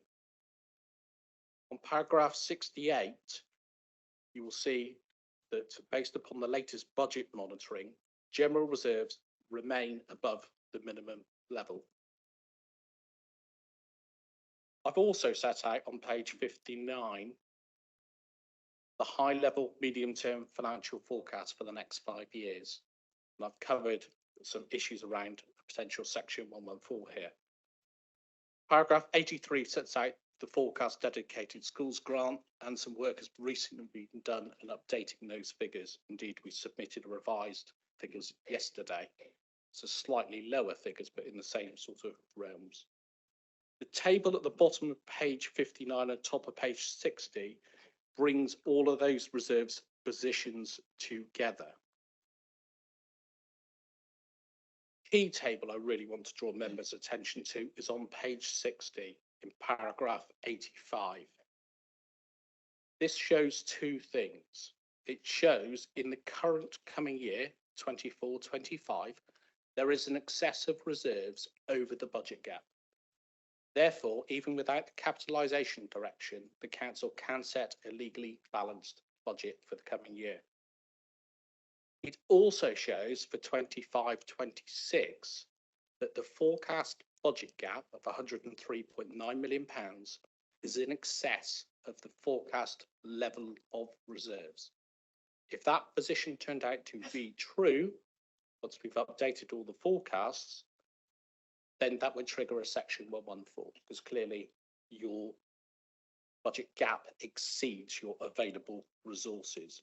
So in my report, I did make it very clear, though I can provide assurance around the budget estimates for the coming year and the adequacy of reserves, I am very concerned about the 25-26 financial year and the ability to set the budget for that year, given the size of the budget gap. If I return to the recommendations on page 38, you'll see I have set out that assurance to members, and in recommendation E, I'm suggesting that there is regular reporting to members on the overall financial situation, so that we are very clear on where we are and there is no surprises in terms of how close we will get to a section 114. It is looking very likely based on these figures, but there's still quite a lot of action still to take place, and I think it's important that members are updated regularly as we go through that process. Thank you, Chair. Thank you, Jason. I'd like to go to Liz Lation, who is proposing acceptance of the report. Thank you, Chair. If I may, I'd like to suggest that I take this opportunity to introduce the budget papers as a whole, and then that will enable me to give a shorter introduction to each of the finance papers as they come forward. Also, this report is really the most important report of the whole suite of papers necessary for budget setting, and it very clearly demonstrates the immense challenge that this relatively new council faces. So this budget for 24-25 clearly needs government support, and as council tax cannot increase by more than the referendum limit of 4.99%, the capitalisation direction amount, as we've heard, is increased to 36.9 million. Taking into account those additional grants that we have seen from government, and also allowing additional provision for business rates challenges in a revaluation year. So we are hopeful that the capitalisation direction can be funded by sale of assets, not borrowing, as borrowing for capitalisation direction is 1% above PWLB rates and therefore more expensive. We can see that government attention and support will be needed throughout the next financial year to save a wholesale failure of local authorities as they deal with the economic situation we have experienced and dealt with since the year 2020. Those factors include, of course, a global pandemic, and then inflation, particularly on energy costs, on food, and increases in national living wage and a hot labour market. The end of COVID grants, which masked issues in social care budgets for 2 financial years. The necessity of COVID jabs in social care, though not in the NHS. The commencement of the fair cost of care exercise that was postponed after the books were opened across care homes and across council boundaries, making the situation in Somerset worse, not better. We've seen the increased interest rates following the Liz Truss Kwasi-Kwarteng mini budget. We've seen, partly as a result of that, increasing homelessness as mortgage payments and home rentals have increased. And we've seen a reducing value of commercial long-term investments, including pooled funds as well as actual commercial investments by individual councils. So all of these had impact on the predecessor councils and now on Somerset Council. Councils of all colours and sizes across the country have announced their budget gaps, their concerns for the future, their plans to set a budget with maximum allowed council tax increases and savings where no one wants to make savings. When government responded with additional monies for the financial settlement, the increased amount for Somerset of approximately £5 million in the social care support grant has covered the impact of the increase in national living wage for adult social care, but no more. In Somerset, we know we have an ageing demographic. We know from all those members' briefings that 65% of our homes are in bands A to C, and therefore our average is not a band D at all. And it's interesting, actually, that the Cornwall Council now quotes their figures for band C rather than band D. And that may be something we see more of across the country as people understand that the average in many places is not a D at all.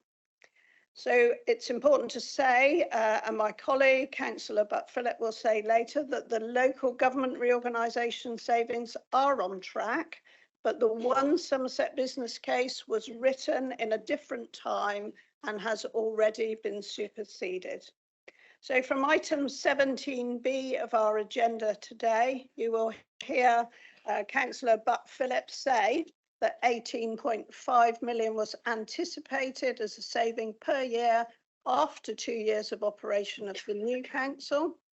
So far, and subject to final validation, we will have delivered £7 million of savings by the 31st of March 2024. Another 9.7 million has already been committed for delivery by the end of March 2025. And a further 3.9 million of LGR enabled savings has been identified, subject to the decision making today through the current budget setting process. That means that cumulatively, we're on track to deliver savings of at least 20 million by the 1st of April 2025. However, this new council needs to go further and faster in transformation than envisaged in 2020, and that was included in the One Somerset business case confirmed by the Secretary of State, Robert Jenrick, in July 21. The announcement of a move to unitary in 2018, when I was, a relatively new councillor at that time, it feels now like a lifetime ago, although I do remember it well. I also remember well the graph of reduction in revenue support grant that was presented by a former Section 151 officer in 2017 before the election. A grant that was 80 million per annum is now reduced to just over 8 million per annum. It's obvious to me that the underlying challenges for Somerset County Council then were the same as today, but are now magnified by the circumstances of that global pandemic and following the economic problems that we have seen since. The move to unitary has indeed brought the reserves together from all 5 councils, but it's also brought together the challenges from both county and district councils combined now in one huge budget. I believe that government support for local authorities will be critical. I believe that we have played our part in bringing this very worrying situation to the attention of the press and media, both locally and nationally. We now find ourselves quoting from a cross-party report from the Levelling Up Housing and Communities Committee, published on the 1st of February, identifying the situation for Somerset and many other councils. Although the national attention to local authority situation is welcome, the summary of the report is bleak and includes words that we wholly support, including council tax is regressive, long overdue for reform, and is contributing to a disproportionately negative impact on funding levels of local authorities in the most deprived area of the country. How can that be a sensible way to work? And when we look further at council tax, that regressive tax, long overdue for reform, we can see its inherent unfairness, even within the Southwest. It's important to understand the three parts of council tax: the starting position in 1993, the council tax base, the banded homes, the rate, and also there's something else that we need to consider, and perhaps we don't, and that is the percentage of people in each council area who are self-funders rather than needing the council to fund for them. So if you look at Wiltshire, a Band D in the year we're in now, so the current year is £73.86 higher than Somerset. In North Yorkshire, there are still 7 different rates from the 7 previous districts. Even the lowest of those 7 rates is higher than Somerset. The average, the mean average, is £110.56 a year higher. Cornwall, the council that uses Band C now for comparison, on a Band D is £156.75 higher for Band D. And in Dorset, our immediate neighbour, there is a council tax Band D of £259.89 higher. When you put all of that together with the base, then if we had Dorset's council tax, there would be 53 million a year more in our base budget. Chair, it simply does not work. And as government agreed the move to one unitary council for Somerset with the inherent problems of low council tax reflecting historic decisions, then one might consider that Secretary of State set up a new council to fail. It is only fair, of course, that those post-COVID factors were not then fully understood. Neither were the actions of Russia invading Ukraine and the impact of the trust budget that has created ongoing misery of increased interest rates for businesses, for individuals, households, and for councils.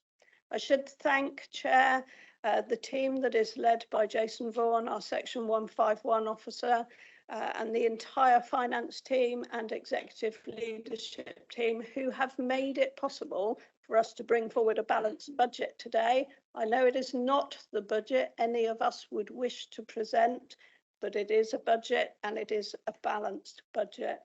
And thank you very much. I'd like to hand over to seconder for this paper, please. Yes, Bill Evans.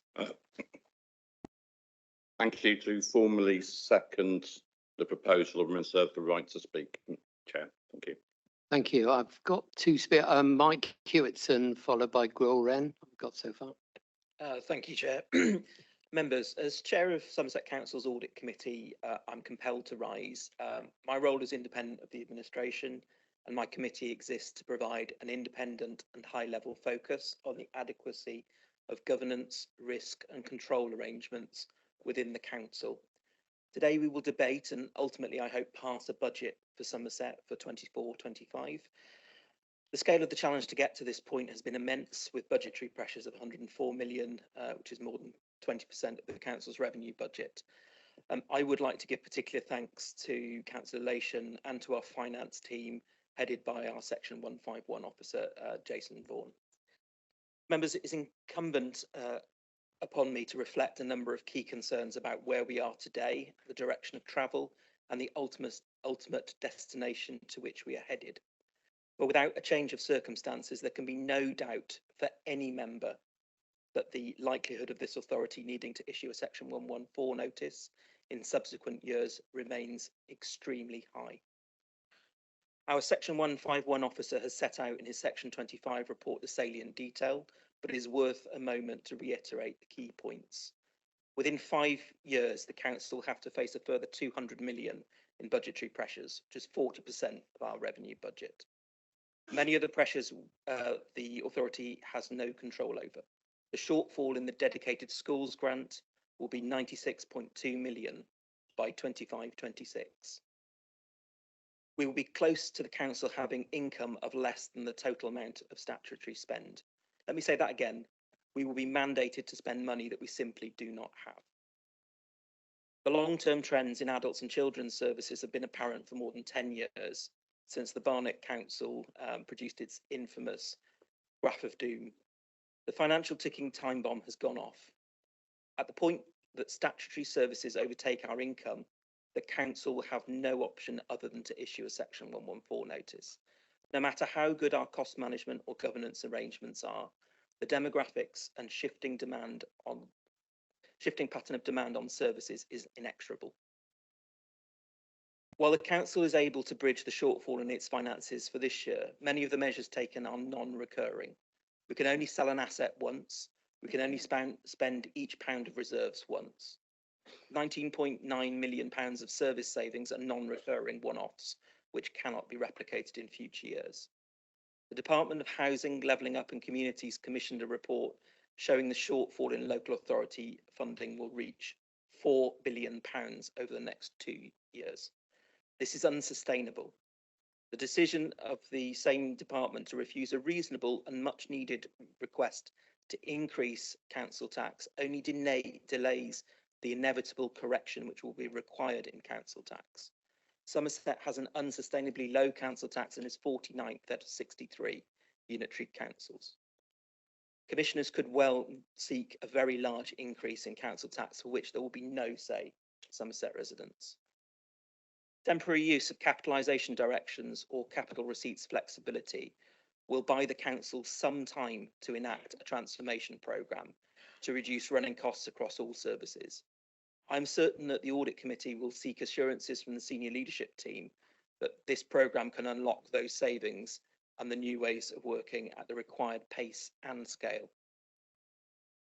I would like to invite the Audit Committee to sit down with our colleagues from Scrutiny to look at how we can help Somerset Council to deliver the best value for money that we possibly can do for the residents of Somerset.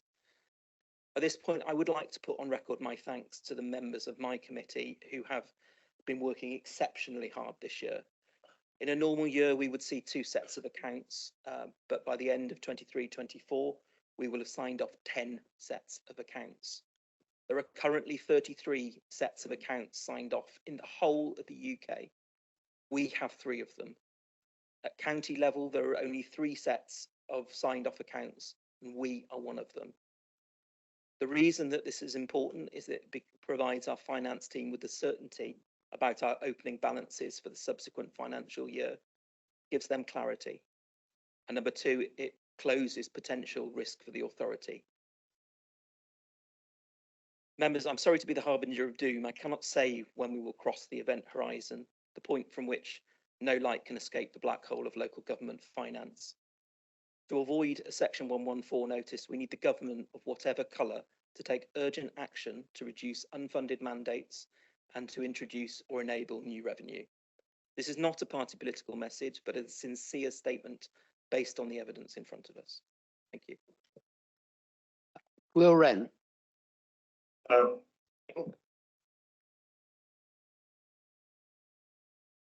Thank you. Oh, I'm too close to the speaker.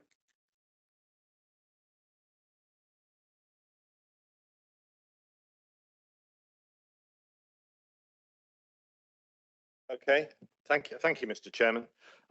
Yeah, I've got quite a few things to say. I mean, it's unfortunate really that this Section 151 report is some distance away on the agenda from the budget report.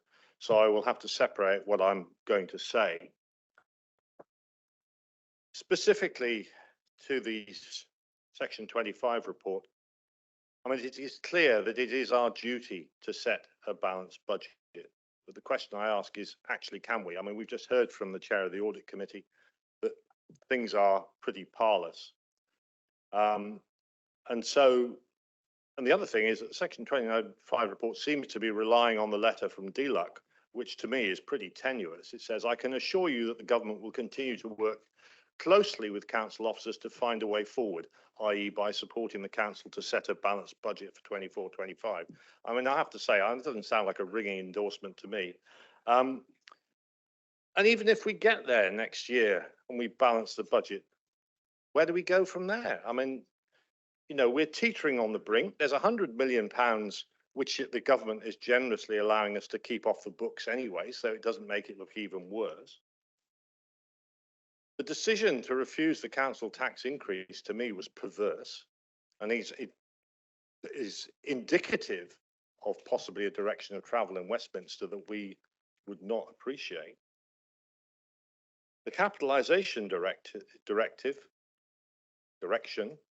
will now inevitably cost more in interest because we haven't got that regular income coming in. The point has been made that the capitalisation and the use of reserves are one-offs. The council tax would have given us a bit more secure income going forward, but that has now been denied. It would be interesting to know what the cost of commissioners would have been against the interest that could be raised from that 17.1 million, but I'll leave that one there. The other thing is, of course, if we do go to section 114, the government will install commissioners. If we can't balance the budget, they'll install commissioners and they'll raise the council tax anyway. So, you know, what are we supposed to be doing? So ultimately, this boils down to political will. And frankly, there is a lack of it in government to support local authorities and local government for local services for local people. I don't know why this has come about. I mean, are the government finances really that bad that they are absolutely potless? I don't want to say any more. I've got something I will say under the main budget debate. Just to say to the gentleman who referred earlier to the lack of anger, I think we're just keeping it under. Thank you. Thank you. David Fothergill. Thank you very much indeed, Chair. I want to return to the substantive item that we're discussing, which is the section 25 report from the 151 officer. And whilst I appreciate Lizzie's commentary, I do think it strays into a later agenda item, well rehearsed as it is. And I'll pick up different points on the revenue budget as when we get to the revenue budget. I would like to say on the section 25 report that we don't believe that this can be justified. That this is not a balanced budget because you cannot count a piece of paper, which is a bit of a wing and prayer strategy, as giving you enough comfort to set this budget. And I think a lot of people have said this. Will Wren's just said it. David Orr has written to lots of people about this. There is a lot of questions about how we can set a balanced budget on a wing and a prayer of a piece of paper that's come from DLUHC, which doesn't actually say what most people would want it to say. I am aware that there is legal privileged and confidential legal advice that has not been provided to the majority of people in this chamber. And I am not sure how people in this chamber can vote on this item without seeing all the legal advice which has been provided to the section 151 officer. Thank you, David. Lee Redmond.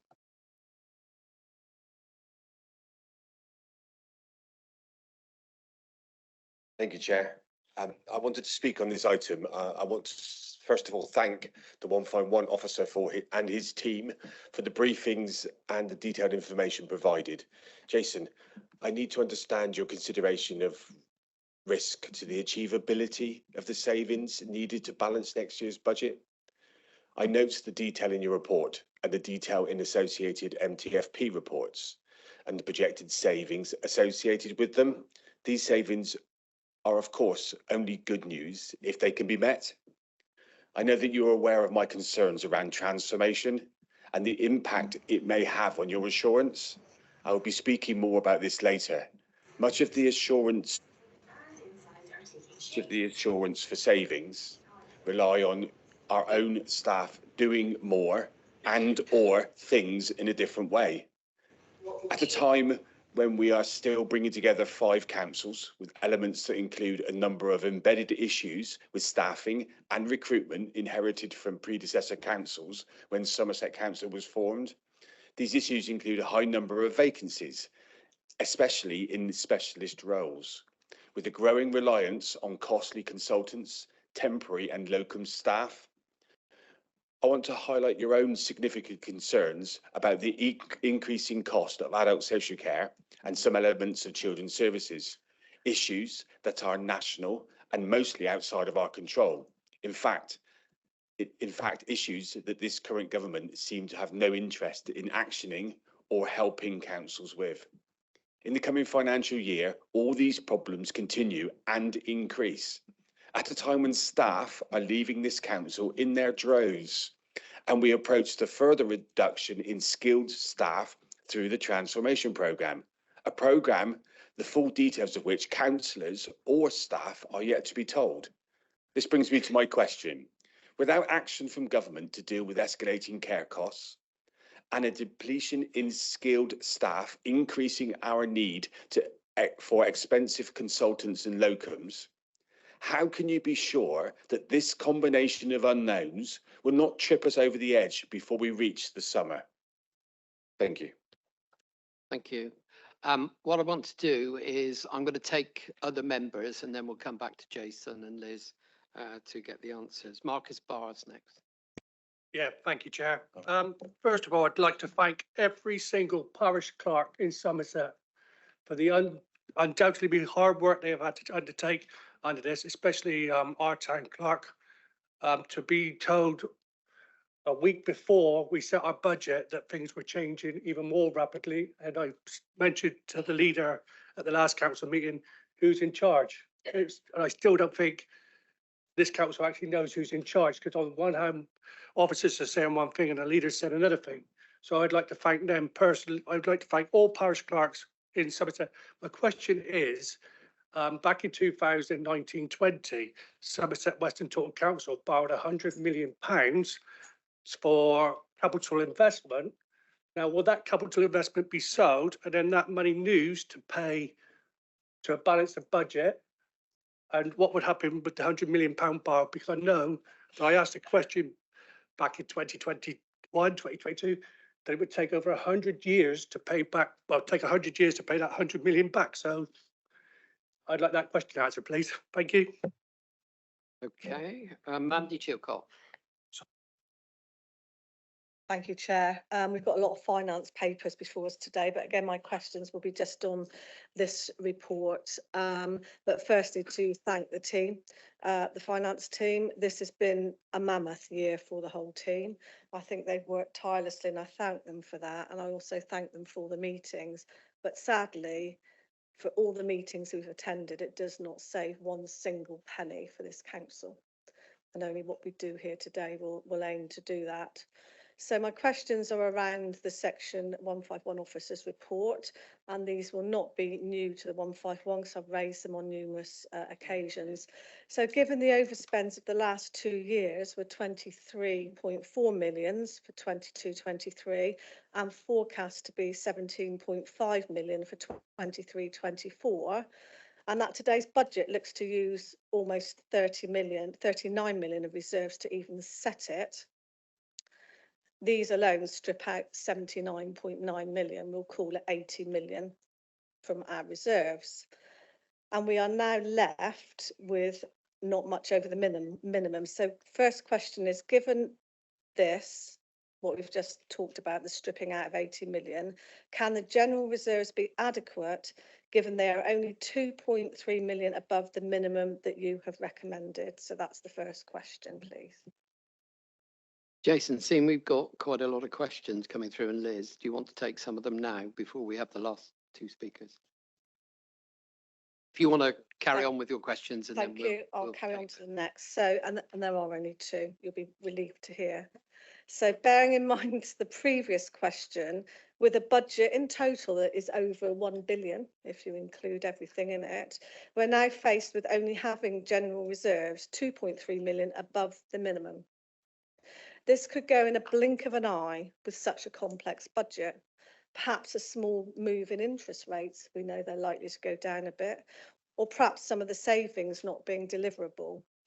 How much would any predicted overspend need to be for this coming year, for example, month 3 at the end of June this summer, in order for you to declare this council bankrupt, i.e. needing to issue a 114? Thank you, Chair. Thank you. Right. That concludes your questions, Mandy. Thank you, Chair. Thank you. Okay, can I look back across that? Would you like to address some of the questions, please?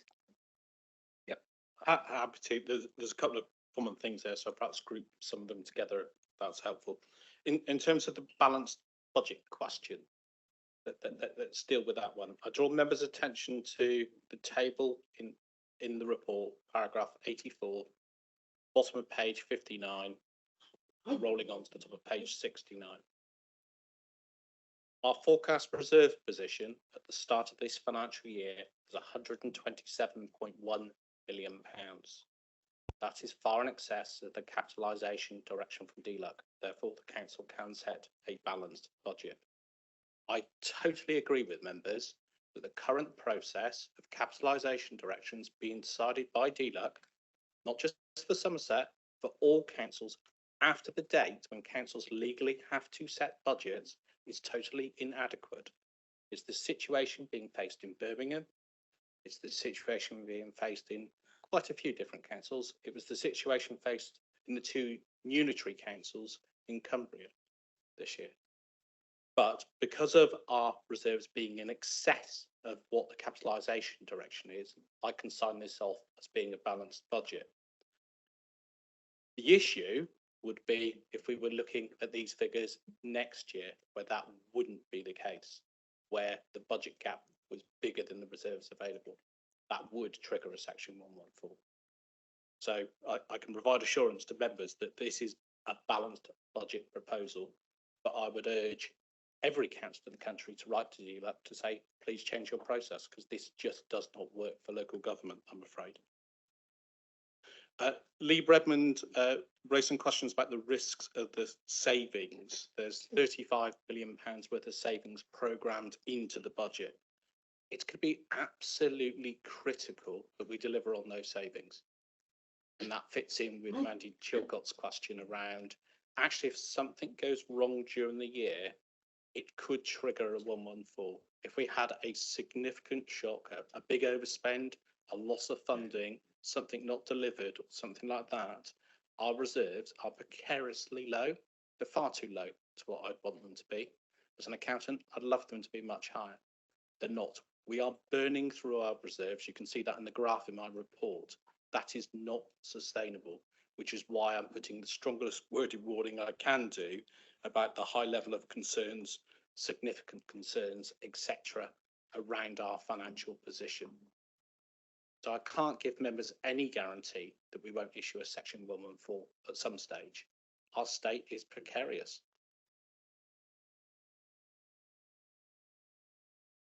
I think that covered the kind of main Is that points, but Councillor I'm happy- Barr's question, I think?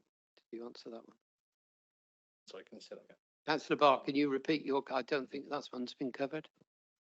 So under the old Somerset Western Taunton Council, we borrowed £100 million, got it? And it would take 100 years to pay back.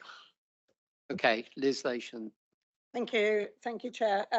So I'm, of course, well aware of the commercial investments from all four of the district councils. So back in 2016, I think Mendips, then a Conservative administration, started commercial investments. Sedgemoor did, Somerset Western Taunton, and also South Somerset. I believe they all invested for the long term, and that their expectation was that those investments would bring in money that helped continue to deliver services. And I doubt that anyone who sat in any of those decision-making processes would have expected us to be here today. So although we have taken as an executive a decision to dispose of the commercial investments, we have got external professional advisors. We are undertaking a careful programme of disposals, and that all lines up with and is interconnected with, of course, levels of borrowing, which will be covered in our Treasury management paper that comes very soon in the agenda.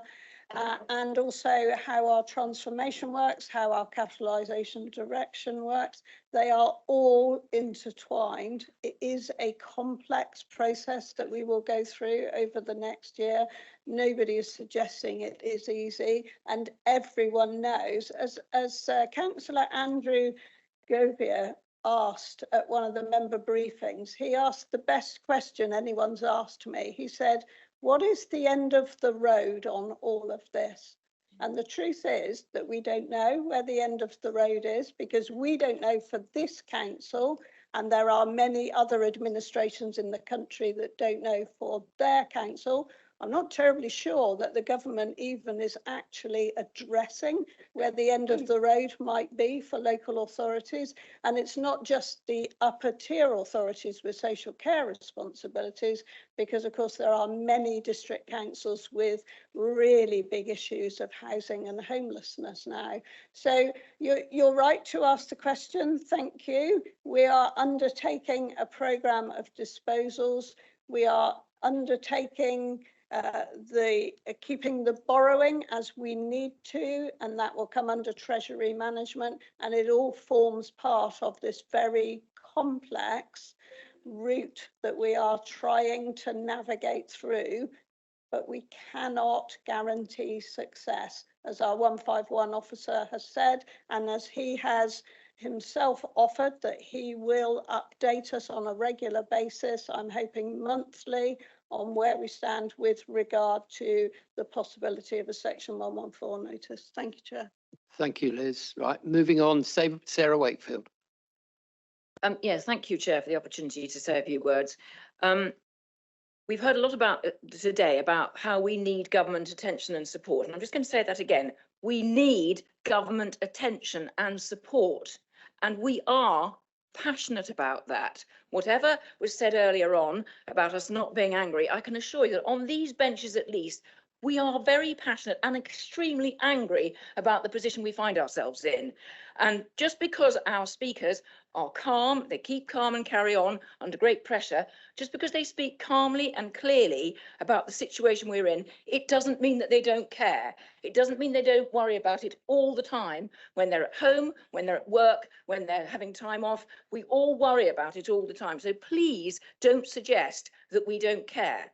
We are passionate and committed, and we haven't shrunk from the task while making national noise. Our leaders have made national noise. They've spoken on national television, and we are doing what we can to make a noise so that government listen. It seems that every avenue that we've explored to get more money for our council has been closed to us. And as has been said, the revenue support grant has gone down every year over a number of years. And it's impossible to make these sums work. I do want to remind people, and certainly Section 151 officer has just done that, in his report, it says clearly we have total reserves of 76.6 million, and when you take the budget gap away from that, we've still got reserves of 39.7. Yes, maybe not enough, but I believe it is government policy that councils just have lower reserves and spend some of them because they don't want us to raise any more money any other way. So what I want to say is this. Please remember the Section 114 was designed not for a council that was trying to make the budget work, but for councils that weren't making it work, and the Section 114 officer wasn't being listened to. In this council, we have listened to what he's told us. We have made changes, which we are very sorry to have to make. We will write to our MPs, but what else? What else do those in authority in the government now? What else can we do? You tell us. We want to make a change. You help us do it. Thank you. Martin Dimery.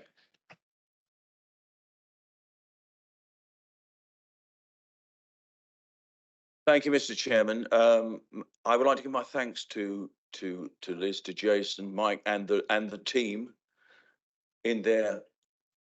I'll wait until the speaker at the back of the room is finished, if I may. Could we allow members of the council to speak, please? I'd like to thank Liz, Jason, and Mike and the team for their hard work in this really unenviable position, but nothing I've heard today convinces me that the future of this council is in any way sustainable. Last meeting, I supported the financial plan going forward, but in the meantime, we've been to the government only to receive a derisory contribution to our needs, and essential applications to raise the precept have been refused. This government was only too willing to support the council's conversion to a unitary council and the cuts that were implicit in that, yet they're not prepared to support us. And my point really is that Somerset is not like other councils in this situation. Unlike Birmingham, for example, we have already made huge cuts in previous years. Sure Start centres, libraries, youth centres have been axed to a minimum over the years. The arts has received nothing from Somerset County Council since 2010. And now we face the spectre of shutting recycling centres and public lavatories. These are not cuts. We're seeing the systematic dismantling of local government in Somerset. And when we come to the vote later on, I hope that's given consideration. Okay, thank you very much. I'd like to go back to David Fothergill, then I'd like to move it on to the vote. Thank you very much indeed. I'm still focusing on this agenda item. And I know lots of people have talked about the budget and the revenue budget, and that's absolutely fine. And we'll come to that, I'm sure. But this is about the Section 25 report. And in it, I referred to legal advice, which only a restricted number of people have seen. And I would like to know if that restricted advice is going to be made to all available to all members. And if it's not, why not? Jill, would you like to take that one? Yes, that advice was about the timing of this meeting and whether we were in a position to be able to look at this. And it's very much that, you know, looking at the Section 151 officers report, that is about the position of the council. And in terms of the letters from DLUC, I understand this council is not dependent on that support to be able to set a budget if reserves are used. That is the advice from the 151 officer. And as that is the case, it is legal to set the budget. Thank you. Right, I'd like to now move back to Liz and to Bill just to sum up before we take the vote.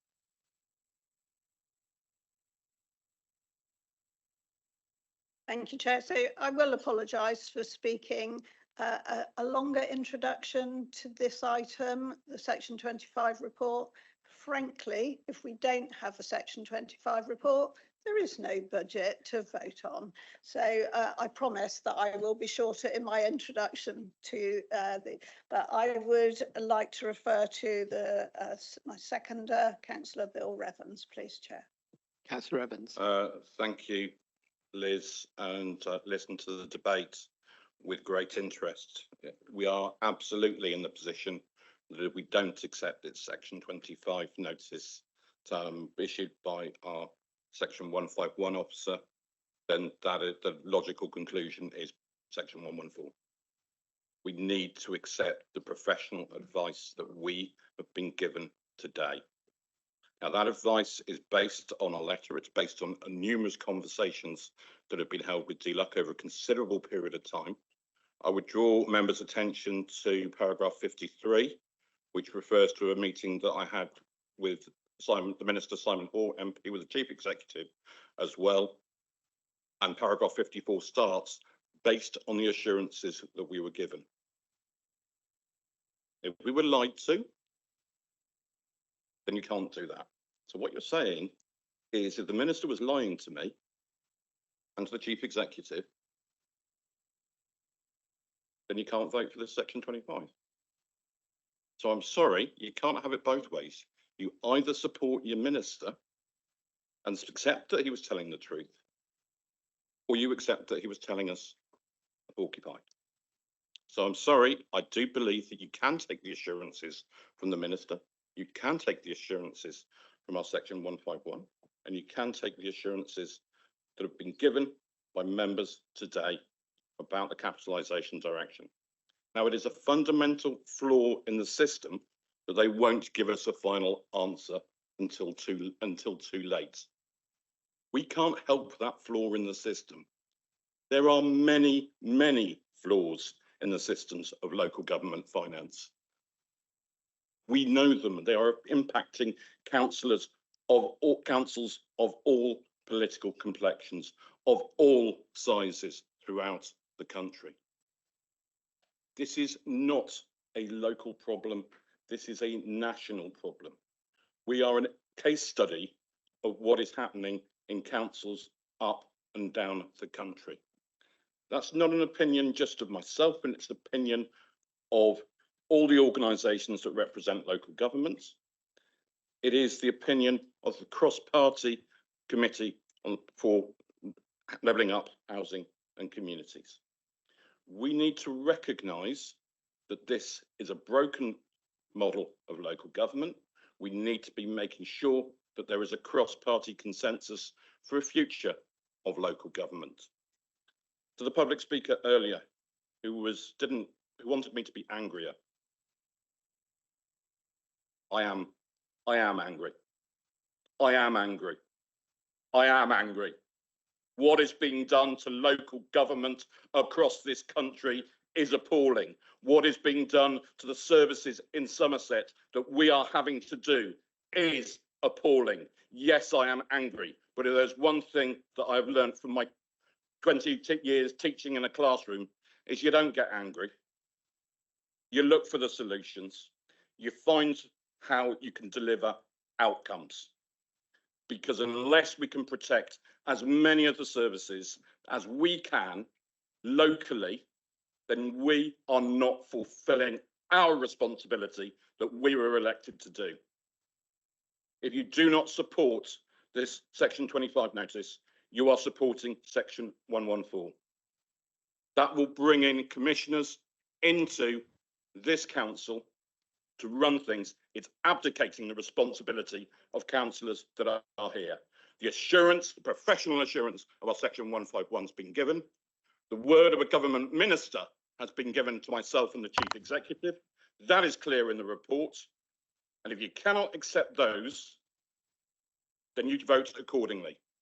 But you vote on the basis that you do not trust the word of a government minister. Thank you.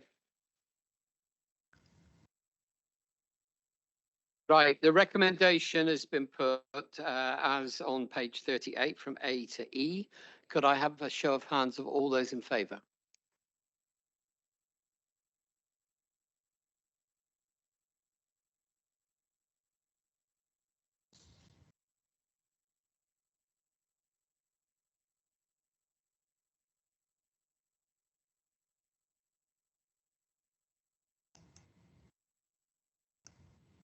Okay.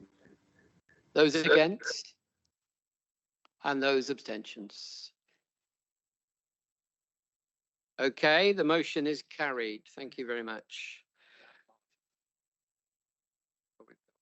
We're moving on to item 7, which, oh, sorry, Matt Martin. I'm sorry, Chair, I do apologise. Should we not have asked for a named vote for that? It's too late. If you wanted a name vote, you should have done that before we voted. Thank you very much. Item 7 is the capital strategy. And again, we go back to Liz. Thank you, Chair. If I could just introduce this item by saying that there is a supplement number 1 on ModGov and on the website that is the final version of this capital strategy document. So if you're in the main pack of papers, my apologies, you're on a previous version and the final version is supplement number 1. So this paper went to the audit committee in January, to executive, and is now with full council. It is a key element of the budget framework that must be approved prior to the start of every financial year. It also covers the HRA capital programme as well as the general fund for Somerset Council. It breaks down the capital programme under the council's 4 priorities. And it identifies regeneration projects with ring-fenced monies from government, and there will be more of those, particularly the Vision for Tonedale in Wellington, which is a more recent levelling up grant. It does include the disposal of commercial investment portfolio as has already been mentioned today, so we do not need a separate strategy for non-treasury investments for 24-25. It includes a minimum revenue provision policy, a revision of that for 23-24, and the new policy for 24-25. This is important for Somerset Council as we have a duty to set a prudent level of MRP, and MRP across all 5 predecessor councils has had, shall we say, a bit of a history, and it is now absolutely essential that Somerset Council has a policy that is correct, reflects the consultation that government has undertaken this year, 2024, and where we will see the final proposals from government later in the year, in the new financial year. It also includes flexible use of capital receipts policy, and this will be important, Chair, alongside the capitalisation direction.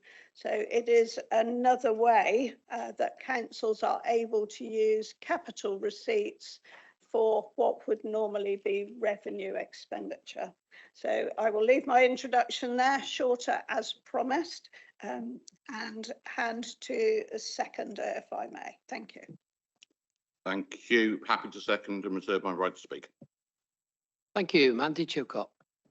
Thank you very much, Chair. I had a couple of questions, but just before that, I have corresponded with Councillor Lation and talked to yourself just to find out if we could propose an amendment. So page 119 of the report states prior to vesting, as Liz has already said, that there were different MRP statements, but due to the quality of the records inherited, it's not been sufficient to have a consistent approach. And I think that's all agreed on by everybody. It also says in the paper that we're looking to look at it again within the next 12 months. And on page 42, it says something slightly different. It says there may be replaced by another. So my question is, I think the MRP approach is absolutely key to our budget and budget setting. So my request is I'd like to propose an amendment, or just to add and say that the administration will revise this strategy within the next 6 months to ensure that the MRP can be calculated in a consistent manner. I just think it's really important that this council does things in the most consistent manner it can, and I think putting some kind of sort of time on that as opposed to leaving it open-ended would be helpful for the council. But I do have a couple of questions. Back to you, Liz. Would you like to respond? Thank you, Chair. That seems to me good practice. I'm very happy to accept that. I would just like to ask Jason Bourne, our Section 151 officer, when we believe we might get those final proposals from government, because I don't want to agree the midpoint in the financial year if we might not have government's final proposals by that date. Jason. We haven't been given a precise date, but I would expect it fairly imminently following the announcements been made. It would make sense as part of closing the accounts down for 23-24 as we do that over the summer. So I see that midpoint during the financial year as being totally acceptable, and us being able to deliver on that. Okay. Sue Osborne. Thank you, Chairman. I was just merely going to say that I am happy to second Councillor Chilcott's amendment if she is minded to move it.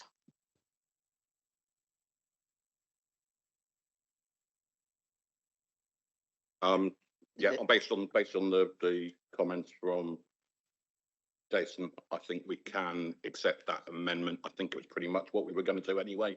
Yeah. But quite happy. So have Okay. it written down to provide assurance of that. So that would be D to the proposal, adding D. Okay. Any other questions on this item? Yes, Mandy. Thank you, Sarah. Just a couple of things really. And I sort of apologise, I haven't done this in advance, but I was reading papers late into the night, as I'm sure many of us were in the council. So page 115 covers the different sources of capital funding that this council could use. And within it, it hasn't included CILIM S106. Now, I've looked at a few other councils' capital strategies, and they do include it, and we do have CILIM 106 monies used in the papers we've got today. So I'm just wondering whether that could or should be added at some point. And my other question was around the key risk areas. So there are some risk areas shown in table 8 on page 103. for me, the risk section doesn't really make sense. And again, I've raised this at meetings, and it's not connected in any way to the council's risk register. And I still feel that there needs to be work there. I think that any risk we're putting in any paper, there should be that golden thread through to the risk register that we hold. That was it. Peter C, did you want to? Yes, Chairman, could we have those page numbers from the updated document? Because we're not sure whether the comments made relate to the old draft or the present document. To be clear, it was the old. And can we have them from the new so that we can see whether your points are relevant? Right, so table 8, which I will just find. How much? 7.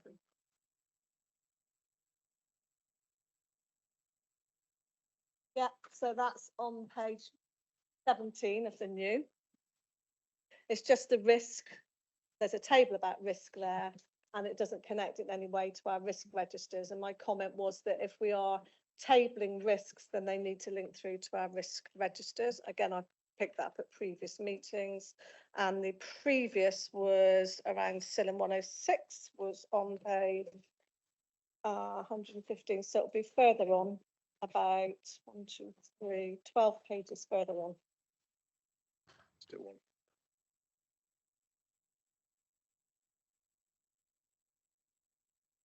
One 115, 116, which is the page that I quoted.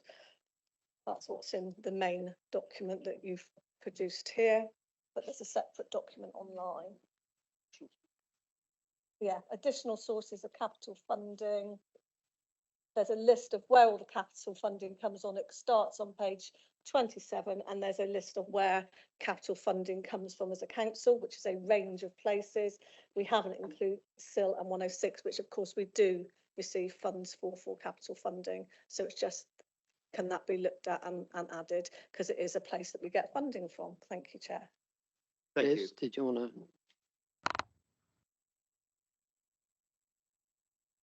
Somebody? Yes, Jason. I think the answer to both those is yes, but happy to look at those and amend future papers to make sure they're included. Thank you, Chair. That's all I was asking for. It's just a bit of a missing from the paper. Okay, thank you, Mandy. I haven't seen any further. Yes, Liz. Just to say, Councillor White would just like to make a comment on use of section 106 and CIL monies and how they're identified. Ros. Thank you.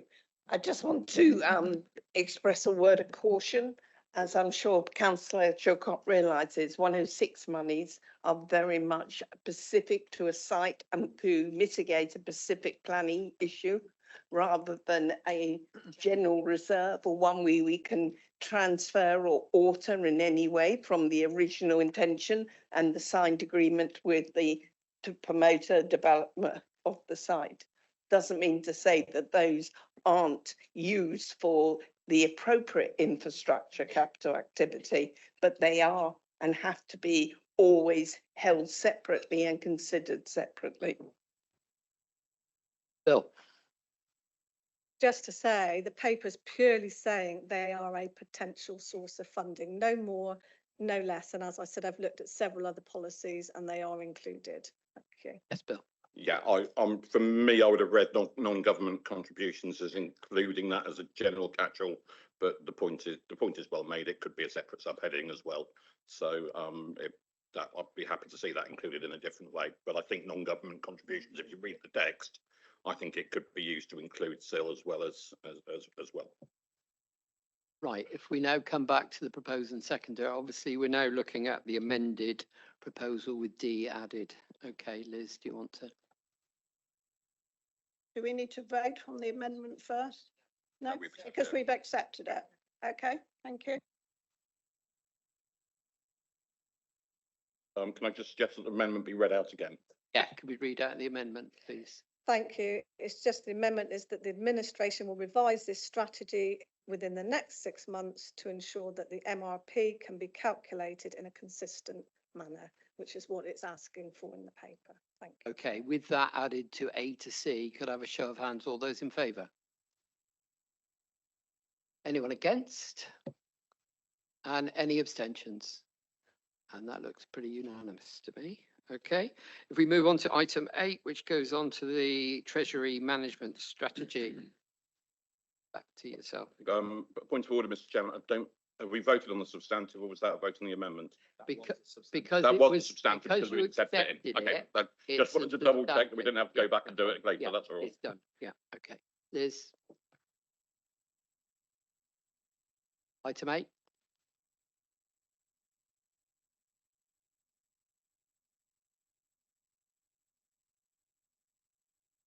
Thank you, Chair. Another short introduction to Treasury Management Strategy Statement, but this, like Section 25 report, is extremely important to this council. I do recall many meetings of the County Council when either Councillor Chilcott or I spoke on Treasury Management and no one else.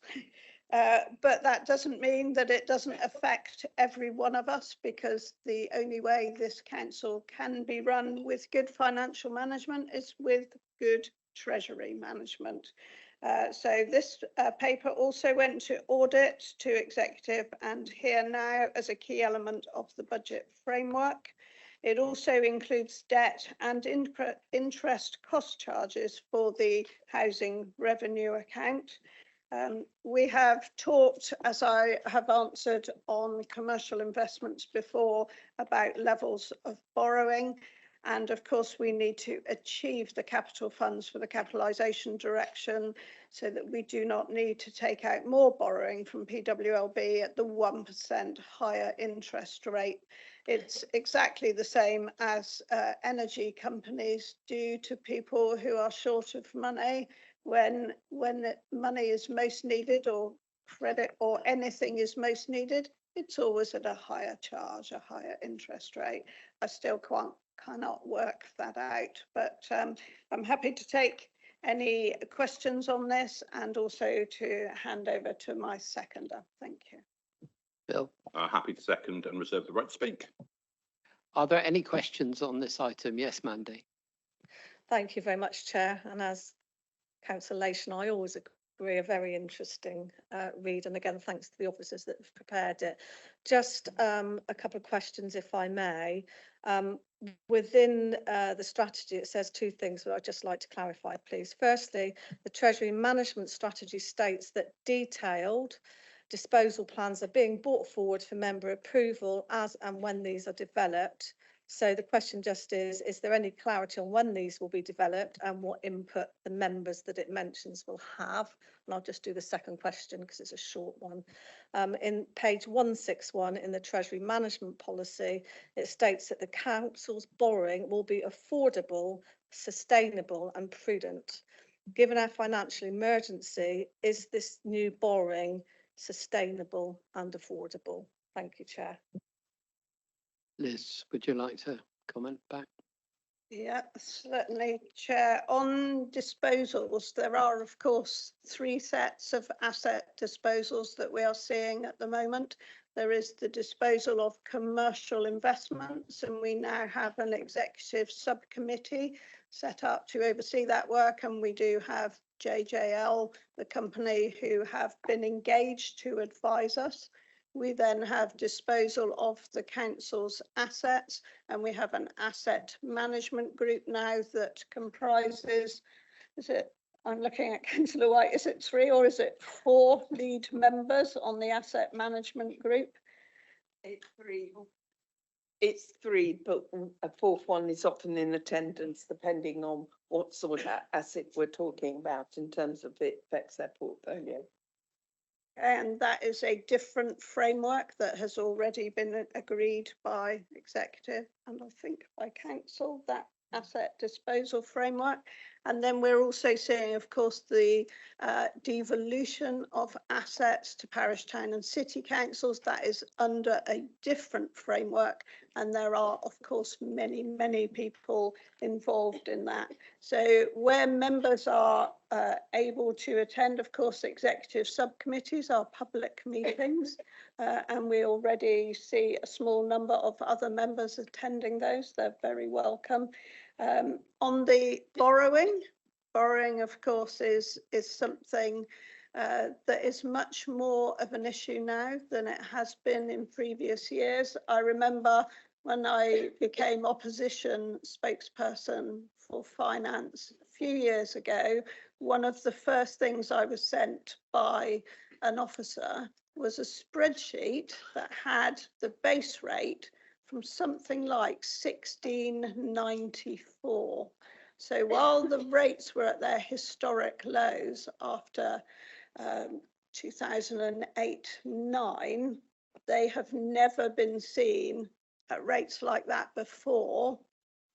And I'd be very surprised if we see them again, but I would never want to predict on what we might see in the future now after seeing what's happened to interest rates and experiencing, of course, the global pandemic. So that work on treasury management, that is exactly why I said this paper is really important, and so is the work of those who work on treasury management. So thanks to Alan Sanford for his paper, for his presentations, for his skills and his experience, of course. Thank you, Chair. Okay, do you want to come back on that same? Yeah, just a before I let very someone quick else? question. The second question was, given our financial emergency, is the borrowing, which is considerable in the paper, is it affordable, sustainable and prudent? That's just the question. Thank you. Yep. It will all play a part in how this council progresses to the end of this year and into 24-25.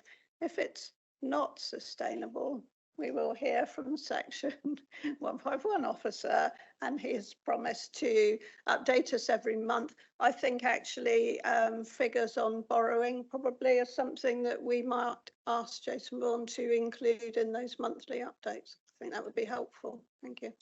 Agreed. Thank you, Chair. John Hunt. Yeah, thank you, Chair. Feedback? No, we're okay.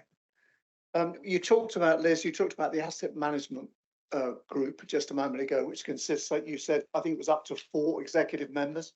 It would seem to make sense to me, if this is involving disposal of commercial property, etc., that it would be a good idea to actually involve all councillors from every party and obviously independent. Many of us have experience in this field, and it would be very useful to actually use that experience for the betterment of the council and obviously for the people of Somerset. Thank you, Mr. Chairman. Ross. Yeah, I'm happy to respond. I think I recall I chair that committee, don't I? Yeah, I do. You don't actually. Is it not that one? Ross, do you chair that committee? No, there is some confusion here. There is a subcommittee dealing with commercial investments, and that is the one the leader chairs, and that is very formally set up to look specifically at commercial investments, and that is a public meeting. There is an asset management group, which is one which has been in existence for some time, and it is actually laid out within the asset disposal strategy, the one which we passed prior to vesting day. And that is an internal committee which looks at initially whether an asset is suitable for disposal. And that is the role of that committee. And that's taking into account every department within the council to see, is there a need to retain this for strategic purposes or for schools or highways or whatever. And that asset management group is the one which I chair as part of the activity of the portfolio. Thank you. Rosemary Woods. Thank you, Chairman. I haven't got the page numbers because my computer's on the blink and it's all gone up the wall. But again and again, we talk about the disposal proceeds from the sale of existing properties and other assets. Now, I think that's what you were talking about just now. Now, particularly, and this is close to my heart because it concerns my own division, the disposal of the lease for the Watchet Marina. Has this had fair diligence due on it? Because we don't wish to lose our marina, and we don't wish to lose our coastal parts, and the coast is part of this council, which seems to be being ignored. I have had a first meeting of the Harbour Management Committee, but that had to be deferred because it wasn't correct. So do we go again on that? I don't wish you to miss the coast, and we need our marina, and the lease is in that disposal. Ros, would you like to respond before? Yes, briefly. The asset management group is part of the asset disposal process, and that very clearly indicates that local members and where appropriate town councils are involved prior to a disposal. So can I just assure you of that? In terms of the specifics of the Watch It marina, it certainly hasn't come to the asset management group yet. If it is on the list, I don't know whether my colleagues could make a comment on that. Yeah. Thank you, Chair. Just in relation to the lease in Watch It, as you're aware, Rosemary, that was leased some time ago to Tim Taylor, a private individual, and it is down to himself and the other party involved in relation to the transfer of that lease. That's not under our control, but we are a party to those, discussions and keep an eye. Right, John Hunt, you wanted to come back, sorry. Sorry, Chair, I would like to. Ross, thank you for the education on the group you talked about, the asset management group. However, my question was, could we include councillors from across? Because there are many on this side as well who could have a good input to that if they were considered. It seems to me that we're not making best use of some of the people who are very bright on things like this, and it might well help the council and get a better outcome for the residents of Somerset, I would suggest. Liz, do you want to take that one, or Ros, one of you? I'll hand over to Councillor Wyke in a moment. I just wanted to say that I believe it was called the Strategic Asset Group under the previous administration, and there was the one portfolio holder. We've extended that now to 3 lead members, as I've been reminded. But that is only part of the process. It is not a group that sits and decides from beginning to end the journey of any particular asset. It is a part in the process and an internal meeting. I hand over to Councillor Wyke if she has any further information. I think I can just echo, this is an internal one. The decision has to be, I am told in governance terms, an executive decision, and we have gone through the process to create an executive subcommittee for a disposal in that respect. I will take it outside this room and have a discussion where and if appropriate for a broader church of people to be involved, but the actual process is well laid out within the asset disposal, and we are being, as in comparison, as my colleague indicated, a lot broader already. But let's see if we can consider further how we can use the skills of the council. Right, I'm going to take Will Wren, and then we'll move back and move on to the vote. Thank you, Mr. Chairman. Am I getting an echo? That's a little bit of an echo. Right, I will. No, well, I think I'm all right. It's not too disruptive. Yes, I noticed that our borrowing is 138. Can't find it now. 138 million. I beg your pardon. Of the borrowing is on relatively short term. Now, from my time at Somerset West and Taunton, I seem to remember that a lot of this was managed through what they call internal borrowing, and also borrowing from other local authorities.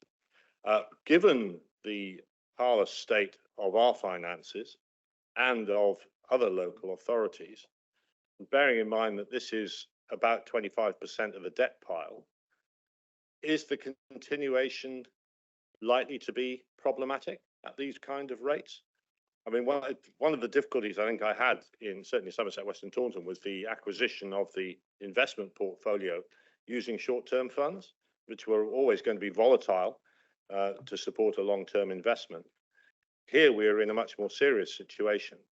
And apologies if the answer is buried in the text, I couldn't find it. But if somebody could give me an assurance that our view is that these short-term borrowings can continue without causing us increasing debt, I would be very happy. Thank you. Liz, you want to come back?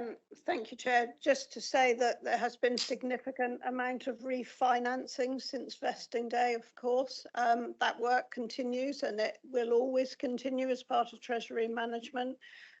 We all realise that interest rates have risen and, you know, don't make anyone happy unless you're investing. And of course, when you're investing, it's different. So this council has also gained from considerable amounts of reserves that have been invested and so has brought more income to the council. But that refinancing, it's not on any of it. It's not on an asset by asset basis. It is borrowing for the council that includes purchase of commercial investments. Thank you. Simon Coles, I saw your hands pop thank up you, when Chair. this was, is this on this point? Thank you, Chair. It's just that I was obliged to leave the room and I wonder whether Mr. Clark can tell me whether I'm still able to vote.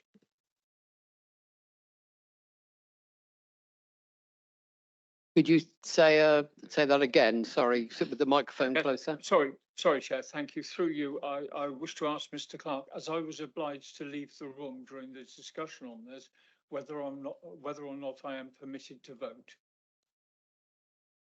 Yeah, thank you, Chair. If the member has not heard the whole debate, then I would advise that he should not vote on this item. Thank you, Mr. Clark. Thank you, Chair. Thank you, Simon. Okay, we're back to Liz and Bill now, who proposed and second. Do you wish to add anything before we move to the vote? Okay, the recommendation has been proposed and seconded on page 134, 135 with the 3 bullet points. Can I have a show of hands, all those in favour? Chair, I'm rising in a point of order. A guidance has just been given that appears not to fit in with anything in the 1972 Act or anything subsequently. Whilst it clearly does apply to a planning issue, it cannot be applied to all other committee decisions. And to make a decision just on the hoof that a member cannot vote on those grounds, if I misheard, I apologise. But it seemed to be that he wasn't here for part of the debate, and that does not apply to our other committees and the way we operate. We cannot have rulings made off the hoof. I apologise if that's not as courteous as it should be, but it is important. I'll let David respond. So simply an advice to that member that they should not vote if they had not heard the full debate, and then wouldn't have been able to access the full level of information and the conversation that had happened within the room to make that informed decision. It's not a standard rule to say that they cannot vote. It was advice to say that my advice to him was that they should not vote. Yes, go on. That's unacceptable. Okay, well, that the advice has been given. Could we now move back to the vote, please? Can I have a show of hands, all those in favour? Any against? And any abstentions? Okay, that's carried. We're pretty well still on time, and I'd like to take the break now. Thank goodness. No, don't do that. I'd like to start again on time at 2:10. Please be back in your seats. Thank you.